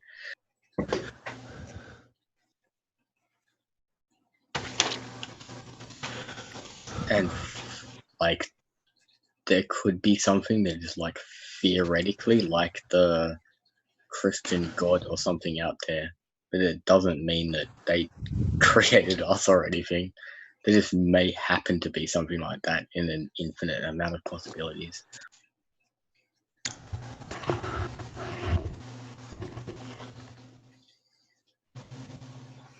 But then again, they'd be an arsehole. You do realise that in an infinite amount of possibilities, one of those possibilities is there's no other life except for our planet. Yeah, where the 100%. Just to be the contrarian. No, that's true. The way I look at it is I can't argue that. The way I look at it is that in the way space and the universe is for what one thing is, like one type of thing, like either a planet or whatever, we're the one thing. As examples. Why does God need a spaceship? Yeah. Why does God need this? It's quicker to get around. I know. It's called a TARDIS, and his name is the Doctor. No, that is from Star Trek. Star Trek 5. Star Trek. Yeah. It is. It's Why a does line God from need... Star Trek 5. Oh, what's it? Is that... No, it's the search for Spock or something. No, the search for Spock was Star Trek 3. Yeah, 3 or 2. Oh, there you go. There's the Star Trek battery. 2, Star Trek 3, Star Trek 4 was the one where they got the whales. That's what I thought it was, fermented grape juice. Where the Vulcan wanted... Yeah, Cybok. Yeah. You got the motion picture, the Wrath of Khan, the search for Spock, the journey home, the final frontier. Wait, did that just say that ancient Romans used a Baghdad battery to cause pain to fish? No. There's not No. enough power in it. Okay, so the Romans and the Greeks used to use fish that had electric currents go through them to help relieve pain. Oh, okay, yeah. I only just saw the very arse end of it, and went away. So people who have done the experiment with the Baghdad battery have managed to get upwards of 1.5 volts out of it, but that's using modern equipment. Yeah, they couldn't do it using... Yeah, I thought it was less than like 0.5 volts. Yeah, they couldn't. Out of using the stuff that they had on hand at the time, be it a vinegar or a fermented grape juice or something along those lines. Yeah, it was basically like bad wine. Yeah, no, well, they couldn't even get that. And even when they were trying it with the stomach acid, even then the voltage on them was so low it was next to useless. Unless It's deja vu. I thought we were talking about this before. Yeah, we were. Yeah, no, it's just that he's got the thing up there now. Terry decided. It's just interesting because they obviously made them, but like, what were they using them for? Were they just experimenting and saying like, "Oh, look, we can do something"? I didn't realise that Davros had put it over into Discord, the actual article. You're welcome. I forgot it. I didn't know it was there. Yeah, you got to understand that experimentation is the mother of all invention. Yeah, no, exactly. Like, it's pretty damn impressive that they were doing it that long ago, does it? Like, the fact that 2,000 they years were ago. really shit doesn't mean much. The actual saying, Davros is necessity, is the mother of invention. Yeah. Then again, Davros just wants I'm to allowed create to change his what own the little saying race. says because everybody else can do it, so why can't I? Realistically, what probably happened was some bloke had a mouthful of vinegar in his mouth and just happened to put a coin in his mouth at the same time. And got a shock. Realised there was a bit of a funny tingling thing, and he tried to recreate it.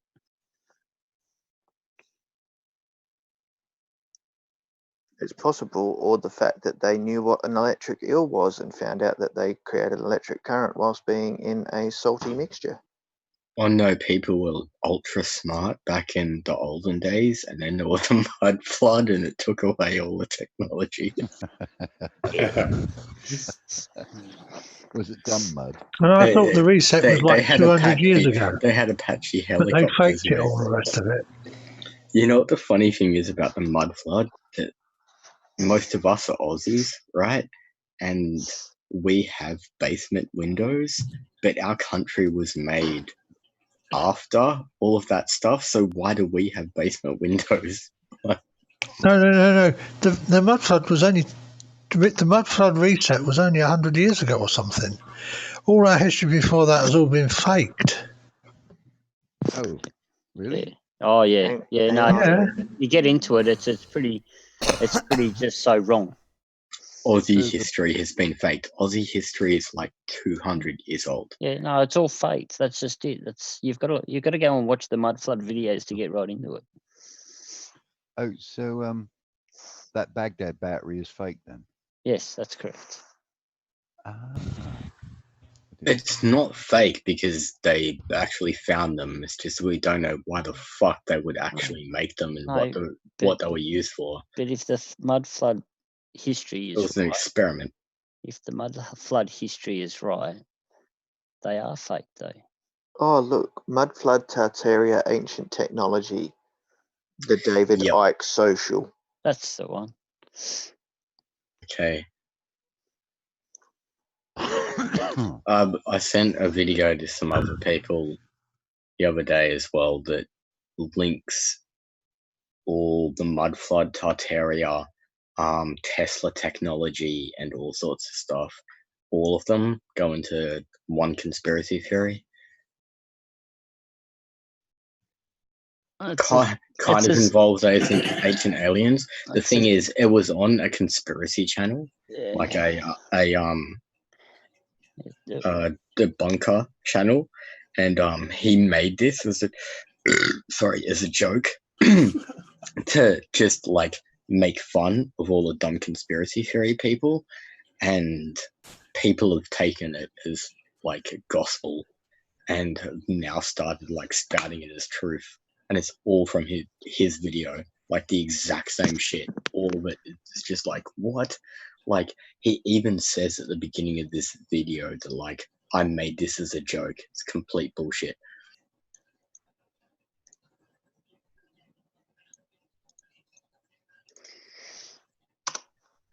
Terry, I'll put some comic relief in the internal chat.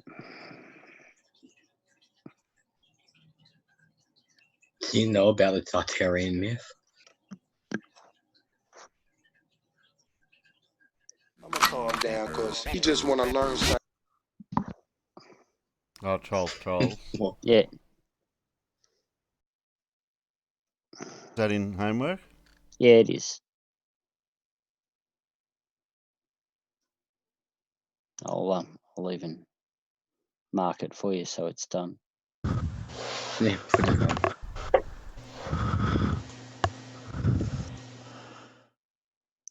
So I teach him something. I am the one that teach. Call me 10 wins and 20. Get ready to That's exactly giggle. what it is, a clown show. Aaron, you gonna bounce some balls for us, bro? Yeah, we got Sweet. I'm gonna mute myself. The floor is yours, gentlemen and lady. Brenda, what's up? Well, I'm thinking about. I wanted to know whose house I'm couch surfing at. Well,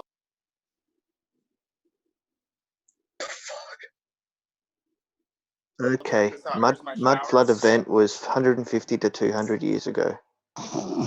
Yeah, like I said, that's like after Australia. Yeah, 3 years ago. Just from the other day when we had that idiot on there. It's from the other day on Jose's, and Flat Earth Clown Show just released it probably about 3 hours ago, 4 hours ago or something. No, so he's just edited out the bit. Yeah. So we can't get a copyright strike on it because it's all Jose stuff anyway. Powerheads. That's what I'm using right now, you broke globe bitches. Wow, eat showerheads. Oh, a person that laughs like that.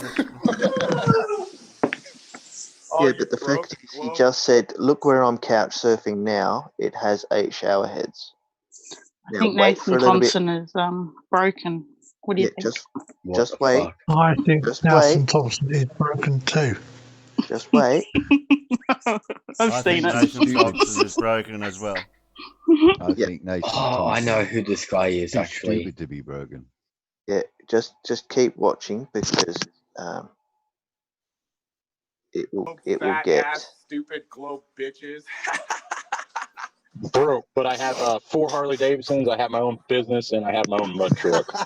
Oh, this is very I've got a 19-pack, bro. really proud of Why? yourself, dude. I mean, I'm happy for you. No, you only got 4. Not So really. You hang don't on. have any pecs, Can you dude. pause there just for a minute, Terry? Oh, his shirt dropped. I was going to say, you can count every single one of his ribs. That's what I'm saying. Absolutely. I think he's a bit anorexic. It's not muscles, and that's just what it like. Yeah, there's muscle that you can see there, but he's counting his ribs as muscles. Did you see the Fight the Flat Earth versus that Joey Roach guy? And he said that he has a 19 pack and that he will beat all the globe earthers up. Okay, you see the problem he's got with his skin there? Yeah. That looks like he's had a cesarean. Yeah, but okay, having no body fat is bad. Oh no, holy shit, he's got a massive scar. It's all right. It's very good. Hey, let's see a shirtless selfie from your He's fat got no ass. pecs. Where's his pecs? Yeah, we You're don't really need to proud make of fun of his yourself, body. dude. I mean, I'm happy for you. See, he's breathing in. Not really. You don't have any pecs, dude. You should work on your pec. Oh, okay. Well, let's see a picture of your fat ass. Turn the camera on. What does he want to see Turn the his fat camera ass on. Let's see for? a picture of your fat ass.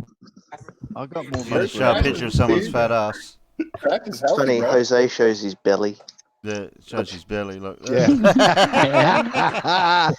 That's a 6-pack and all. Yeah. That's a keg, and it's all paid for. Yeah. You're pathetic, Jose.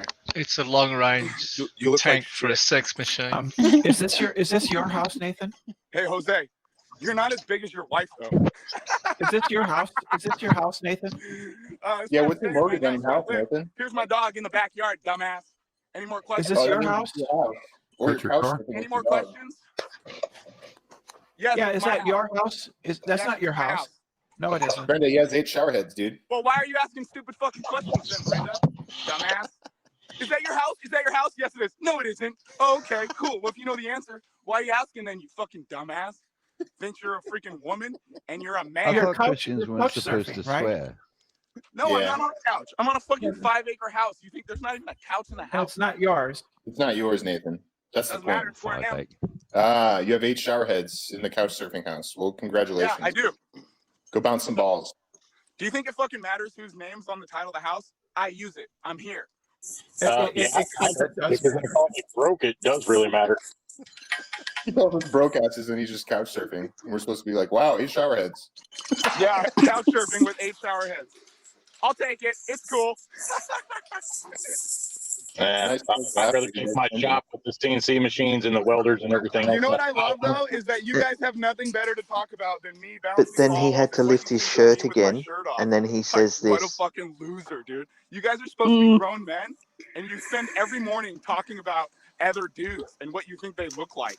Like, are you gay? Are you guys gay? He's not well, is he? Actually, what we were talking about before you came on was insects and things like that. Insects, and then Nathan came on and I couldn't resist. I just had to talk about his shirt off and him bouncing golf balls off of hammers. Because that's your flat earth content nowadays. That's all you do. I didn't bring you up one bit. And besides that, I could care less about you. Cool. Wait I don't even for know who it. you are. So, later, dude. But you'll follow me on Instagram. I have no idea who you are, just FYI. We don't know who you are either. Yeah, he follows Sean Smith on Instagram. Are we going to have a? Are you going to debate? What's that he just picked up? Creationist. What's his name? Conspiracy. What did he pick up? No. You can let it play, Terry. It's all right. Let it play. Just let it go. Just watch very carefully. Again. What were his Pick 2 up his arguments ball. for a globe, Brenda? I just want to see. I just want Wait, to see. Brenda, I just want to since see he handed you. me my ass. Yes, He gave me yes. a cartoon globe and pretended that P waves and S waves were proof of Earth curvature.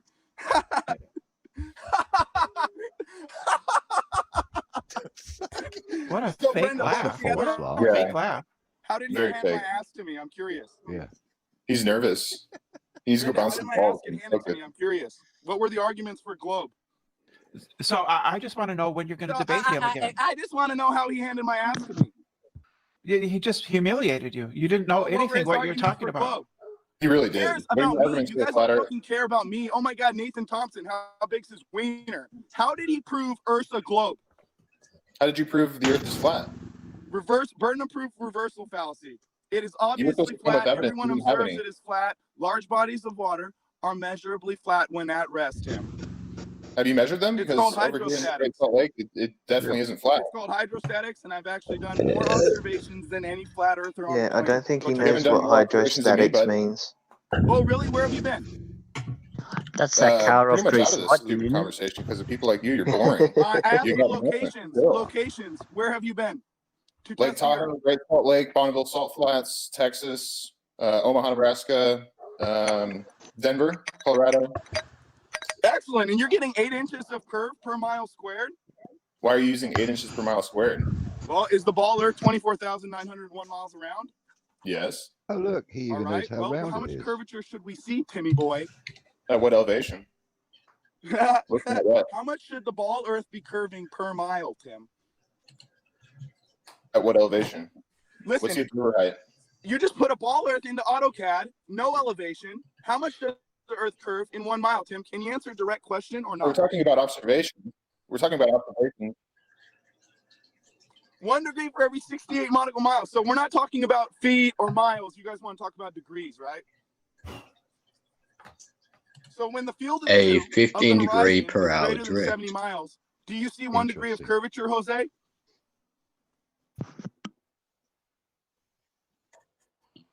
When the field, I heard you the first time, Jose. When the field of view is greater than 68 miles, 69 miles, do you see 1 degree of curvature on the horizon, Jose?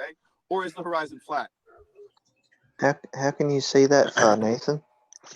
I'm Pi is trying, 3.14, I'm trying to hear the haystack that he's thumb screwing at the moment. 433-846-843-847, 950-288-41971-69399-3751, 05820-97494, 4592307-816-4062-86203. That's pi. Just FYI. What does pi? Yeah, what does pi What is pi? represent? Yeah. Pie? I know you put cherries in it and blue. You can make all kinds of pies. It's really good. Idiot. Dude's an idiot. And what's that? What's he doing? He just recited pi. No. Is he smoking his bomb? That's it. Yeah. Yeah, comic relief right here, dude. Thank you. I got 8 shower heads. You guys know you have nothing to talk about except other grown men and what they look like? No, we got plenty to talk about. That's you just fucking wanted to show hilarious. off That your, point, You I guys say, get yeah, together you're every morning sexy. and talk about Nate Thompson and how I couch surf with 8 shower heads. I mean, oh wow, another fake laugh. Nervous. We ain't been on the show for weeks, dude. Shit. Hey guys, look for me on TV, dude. I'm almost famous. Peace out. I love talking about guys. That's fucking hilarious. I'm up for that. That wasn't a bong either. I'm almost famous too. Are you? Yeah. How far away That are you? was bizarre, wasn't it? That wasn't a bong. Yeah, I'm smoking bomb. I'm almost mean, what? famous. It's like saying I'm almost rich. Yeah. Yeah, I just totally need that almost $1 million. rich. Yeah, and then yeah. I'll be rich. He's almost rich because he's couch surfing with 8 shower heads. My question is O.J. Simpson. He's a very famous person. Is he more Look at the famous? monkey. Look at the funny look. Is he more famous for being on Flying High and all the other movies that he was on, or is he more famous for standing in court and being arrested? More famous for murdering his How wife. about Eddie Murphy? Is Eddie Murphy more famous for being in a bunch of movies or getting caught sucking a tranny's dick? You had to go wasn't there, didn't you? I wasn't going to go there, but anyway. No, you had It to was go. it was pretty funny. I used to Like, watch a nobody tranny. cares. No. A tranny let Eddie Murphy suck his dick. Ugh. Nobody cared. It was But the what did- 80s. what- They were on coke, dude. Nobody But cares. what does that have to do with murdering somebody? I was making the comparison that O.J. Simpson had been on TV before, and he was quite famous, but he was more famous after he killed someone. So yes. So the young individual on the movie that we were watching, Yeah, he's almost famous, but infamous is very close to being famous too. Yeah, no, I'd argue that O.J. Simpson was more famous before the crime. He was infamous after the crime. He was also very, very, very famous before the crime because he was one of the best football stars at the time. He was more, he was more popular when he was a football star than he was. Yeah, exactly. He was more popular, but he was more popular. He was more popular infamous after he killed his wife. But he was more popular Supposedly. beforehand. Yeah, he was more popular, but more people knew his name after the that whole Bronco situation. The whole situation. I'd argue that he was on more people every knew single him. he was on every single TV station in America, Australia, and the UK at the same time as a live feed for the 20-minute drive that it took. And then he was on every single newscast about every single one of his court cases. So he got more. Yeah, but at the same time, that everybody knew who he was before that point. Yeah, but he became more famous because everyone knew him before it. You know, because he came. I Okay, didn't know. move along. I didn't know who O.J. Simpson was beforehand. I didn't know he was a football player. Get that off? Did he get that off, or did he go to prison? He served time for other crimes. Yeah, no, he completely got off for the murder. Yeah, that's why he's famous. Well, he didn't get for that point.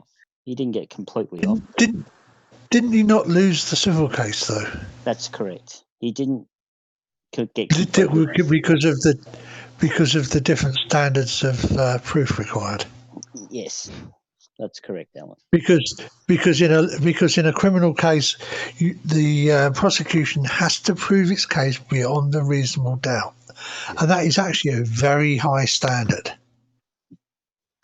That's why a lot of guilty people get off, because the standards required to prove somebody's guilt is actually very high. That's why there's far more guilty people getting off than innocent people going to jail normally. O.J. Simpson was granted parole on the 20th of July 2017.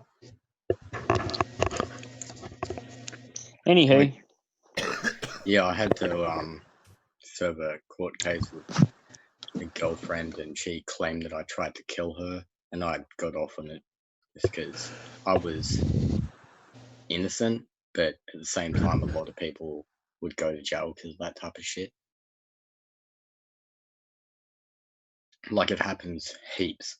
Like, I was arrested a shitload of times just because my girlfriend apparently had a bad day at work and said that I was, trying to hit her or something, and then, cops come and domestic assault type bullshit. And then one time she said, "Oh, well, he just went nuts and tried to kill me." And I was like, well, no, clearly. It's ridiculous. And So went to court how many times did you get arrested? about 3 times for domestic assault, I So suppose, why which didn't technically why didn't you leave really the arrested. first time she did that? I know, I don't know, she was just living at my house. It was ridiculous. And then as soon as she did the last time, I was just like, well, yeah, there's no way you're ever coming to my house ever again. This is ridiculous. Did you get charged for making false claims? No, I didn't bother doing it. I was just like, absolutely just get away from me and my family. I don't want anything to do with you anymore. Like, I technically should have. And last time, she's been contacting me nonstop. And I was just like, well, if you keep contacting me, I will have to put a restraining order on you because it's just ridiculous. Well, she would have had a restraining order on you, so she was breaking that anyway. No, exactly. That's the point. That's how I proved that I wasn't, a crazy person that was trying to kill her. Just well, if this was actually true, then she'd be beaten up and she would have most likely put a restraining order on me, and this never happened. In fact, she didn't even show up to court. That's one of the main reasons I got out of it so easily. Just she didn't even bother showing up. If the police believe probable doubt that she's making false claims, they will take matters into their own hands. They won't even worry about you. I know I was arrested and I was actually committed to a mental institution, and I was held there for about a week.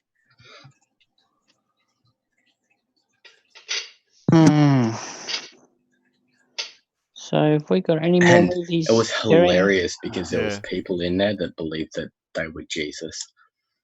So when, like, I see a bunch of these people online that claim they're Jesus, I'm just like, I've met people exactly the same as you, and you really need to be institutionalized.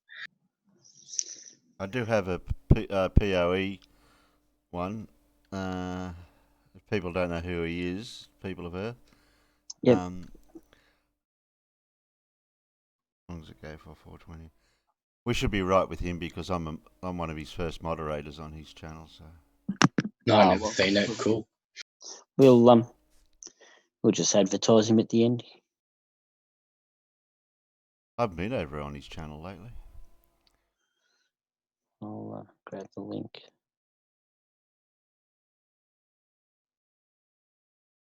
I thought it was in homework that I just Yeah, grabbed it. yeah, it is. I'm just going to grab the link so I can drop it out in the chat. So people can sub to him. He needs a couple of extra subs. He's got 579. Needs a few more. Yeah, I'll do it after this. He's only been around for about 12 months.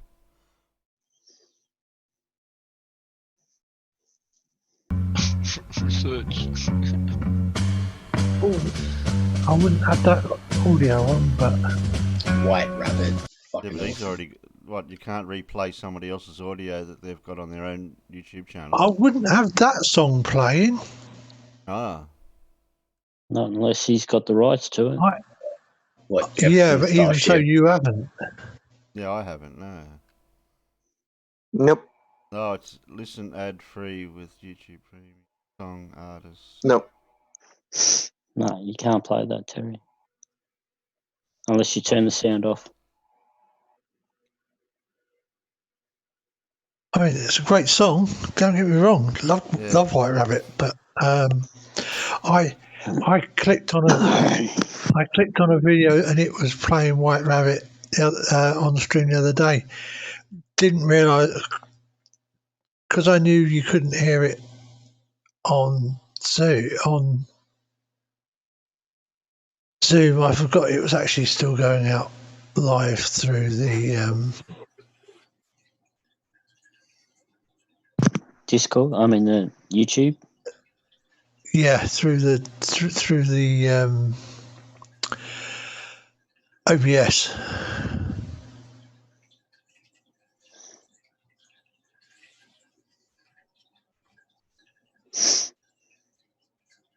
Hey, what the fuck is going on? He's making a salad. I was gonna say, is this a cooking video?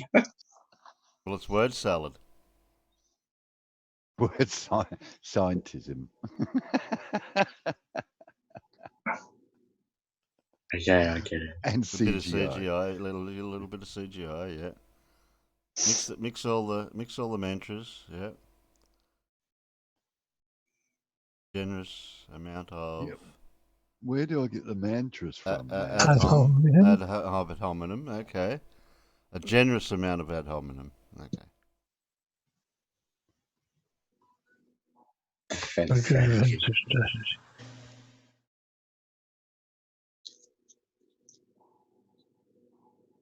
Then we go down the rabbit hole. Lewis Carroll's a genius.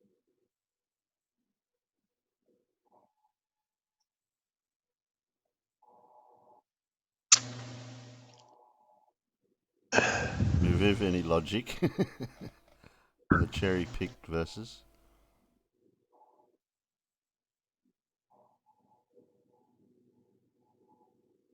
Perspective.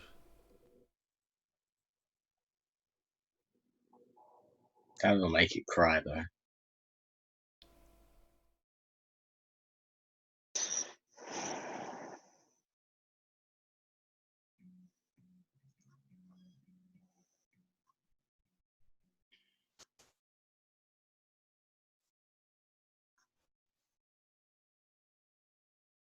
What was the name of the cat? Diana?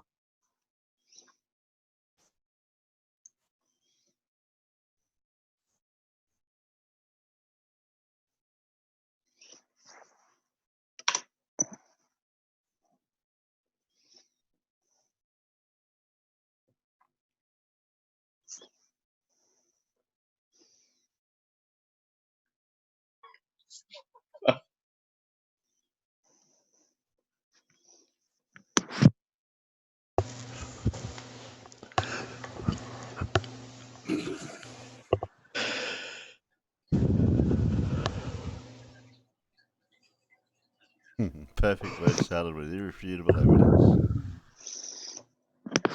I love the dressing. Oh, the Book of Enoch.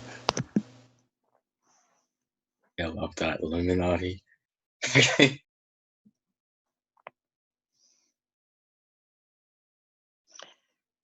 How can you put Area 51 there? That place is real. The Bureau. Government controls the weather. The dinosaurs built the pyramids. I knew Kai. Michelle Obama's a man. And we never landed on the moon. No, of course we did. The Earth is not a globe. Satellites don't exist. The moon's a hologram. The moon's hollow. It's a hollow hologram. Yeah, it's a hollow. Oh, Never argue with a fool. Hollow. Onlookers may not be able to tell the difference. Boom. What I don't understand is the flat Earth Australian. Come in. Because most flat earthers, right, from Northern Hemisphere, and they're like, well, Australia can't exist because it's on the bottom side of the planet, and people would have to be standing upside down, and planes would land upside down, so they don't believe Australia exists. But then there's flat Earth Australians, and it's just like, well, how can you not understand physics? Because I know for a fact that, like, I didn't even do high school. Well, I did to a certain point, but, like, I know for a fact what people learn in high school in Australia, and we guess you got a stream suspended for policy violations. Yeah, I noticed that. Whoopsie. Yeah, whoopsie. Was it because of the music? Yeah, that's what I just thought. You just got a screen violation. Yeah, it's all right. It'll go away. It's Yeah, back again. and you only put like what 5 seconds of the music. Yeah, because you can actually get away with 5 seconds, but the bots will still pick you up. Yeah. Yeah, it's about 3 It seconds. might have been the Disney. No, it's 5 seconds. Yeah. It could have been the Disney too. Because I streamed a little bit more than that of that same song earlier this week and got away with it without anything. It's back up now, so it doesn't matter. You can put on my music. It's just got pictures of space in the background. So, Jose's just started. I haven't got an email yet. No, well, he's just started. No, I'm just saying I haven't got the email yet. Just checking. Posting the link in the internal, and I'm posting the link in the external. You're just shilling, aren't you? I'm shilling.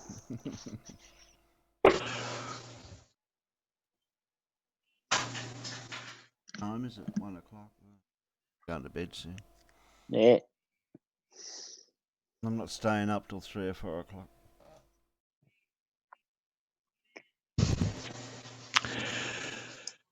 It's like 1 a.m. Oh, the guy Jose's playing is pretty good. Yeah, someone in the chat harassed him because he's got a Pizza Planet t-shirt on. Oh, Futurama. How dare he?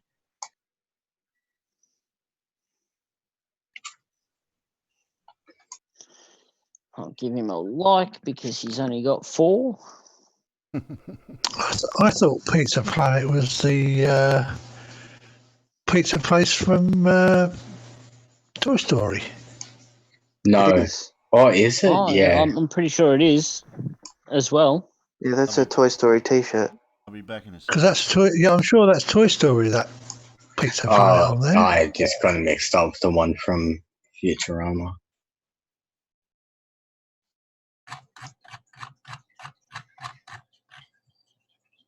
Hey, Gleam the other night was asking if I was drunk or what or something.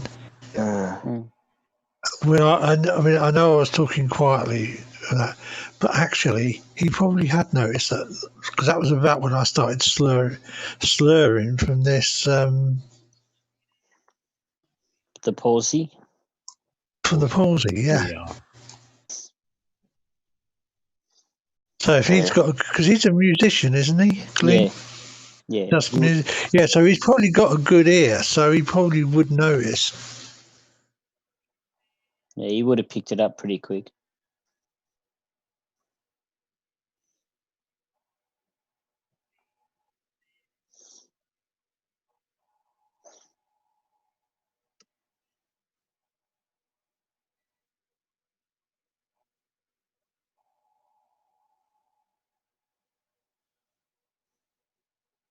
Oh well, what I found out from Bell's palsy is within the next 2 weeks you should be in recovery. Yeah, I hope it goes away soon because it is a bloody pain in the ass. Yeah, well, they said 90% of people who get it recover fully, so you got a good chance there. How's your face this morning, this afternoon? About the same as it was last night, really. He's still got it. The more I'm talking with, the more I'm talking with you guys, the more I seem to be able to get my words back a bit better. But I think that's because I'm learning to speak with the fact that half my mouth doesn't actually work. That's cool. That's a good sign then. Carl says you can't watch it with that thing in the lower right with the feet, with the toes. Yeah.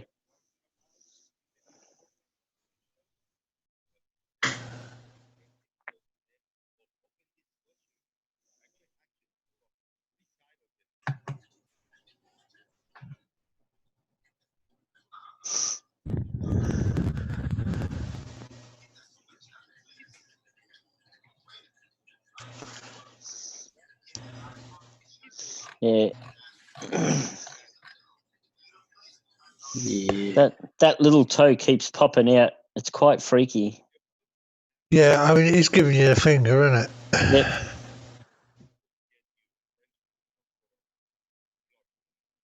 Oh, fuck. And my toes are giving me shit again tonight. Not today. Yeah, I had cramp this morning in my. You want me to send for help? I can call a tow truck.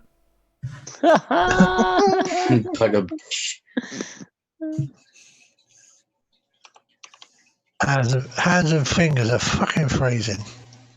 Yeah, just as long as it's got over 1,400 newtons of thrust. Well, if it looks like we're going to be finishing up here, we'll say goodnight to everybody. Yeah. Well, it's good night from me, and it's good night from him. And good night to you. Yes, good night. Bye, all. Good night from me and good night from him. Good night, everybody. Hope it was fun. I can't sleep. I'm high on fucking lacquer fumes.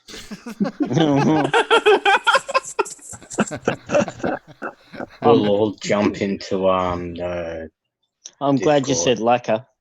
Yeah, I just put the final coat of lacquer on my back room, and geez, it stinks. Oh. On that note, goodbye, everyone. Terry, do you want to leave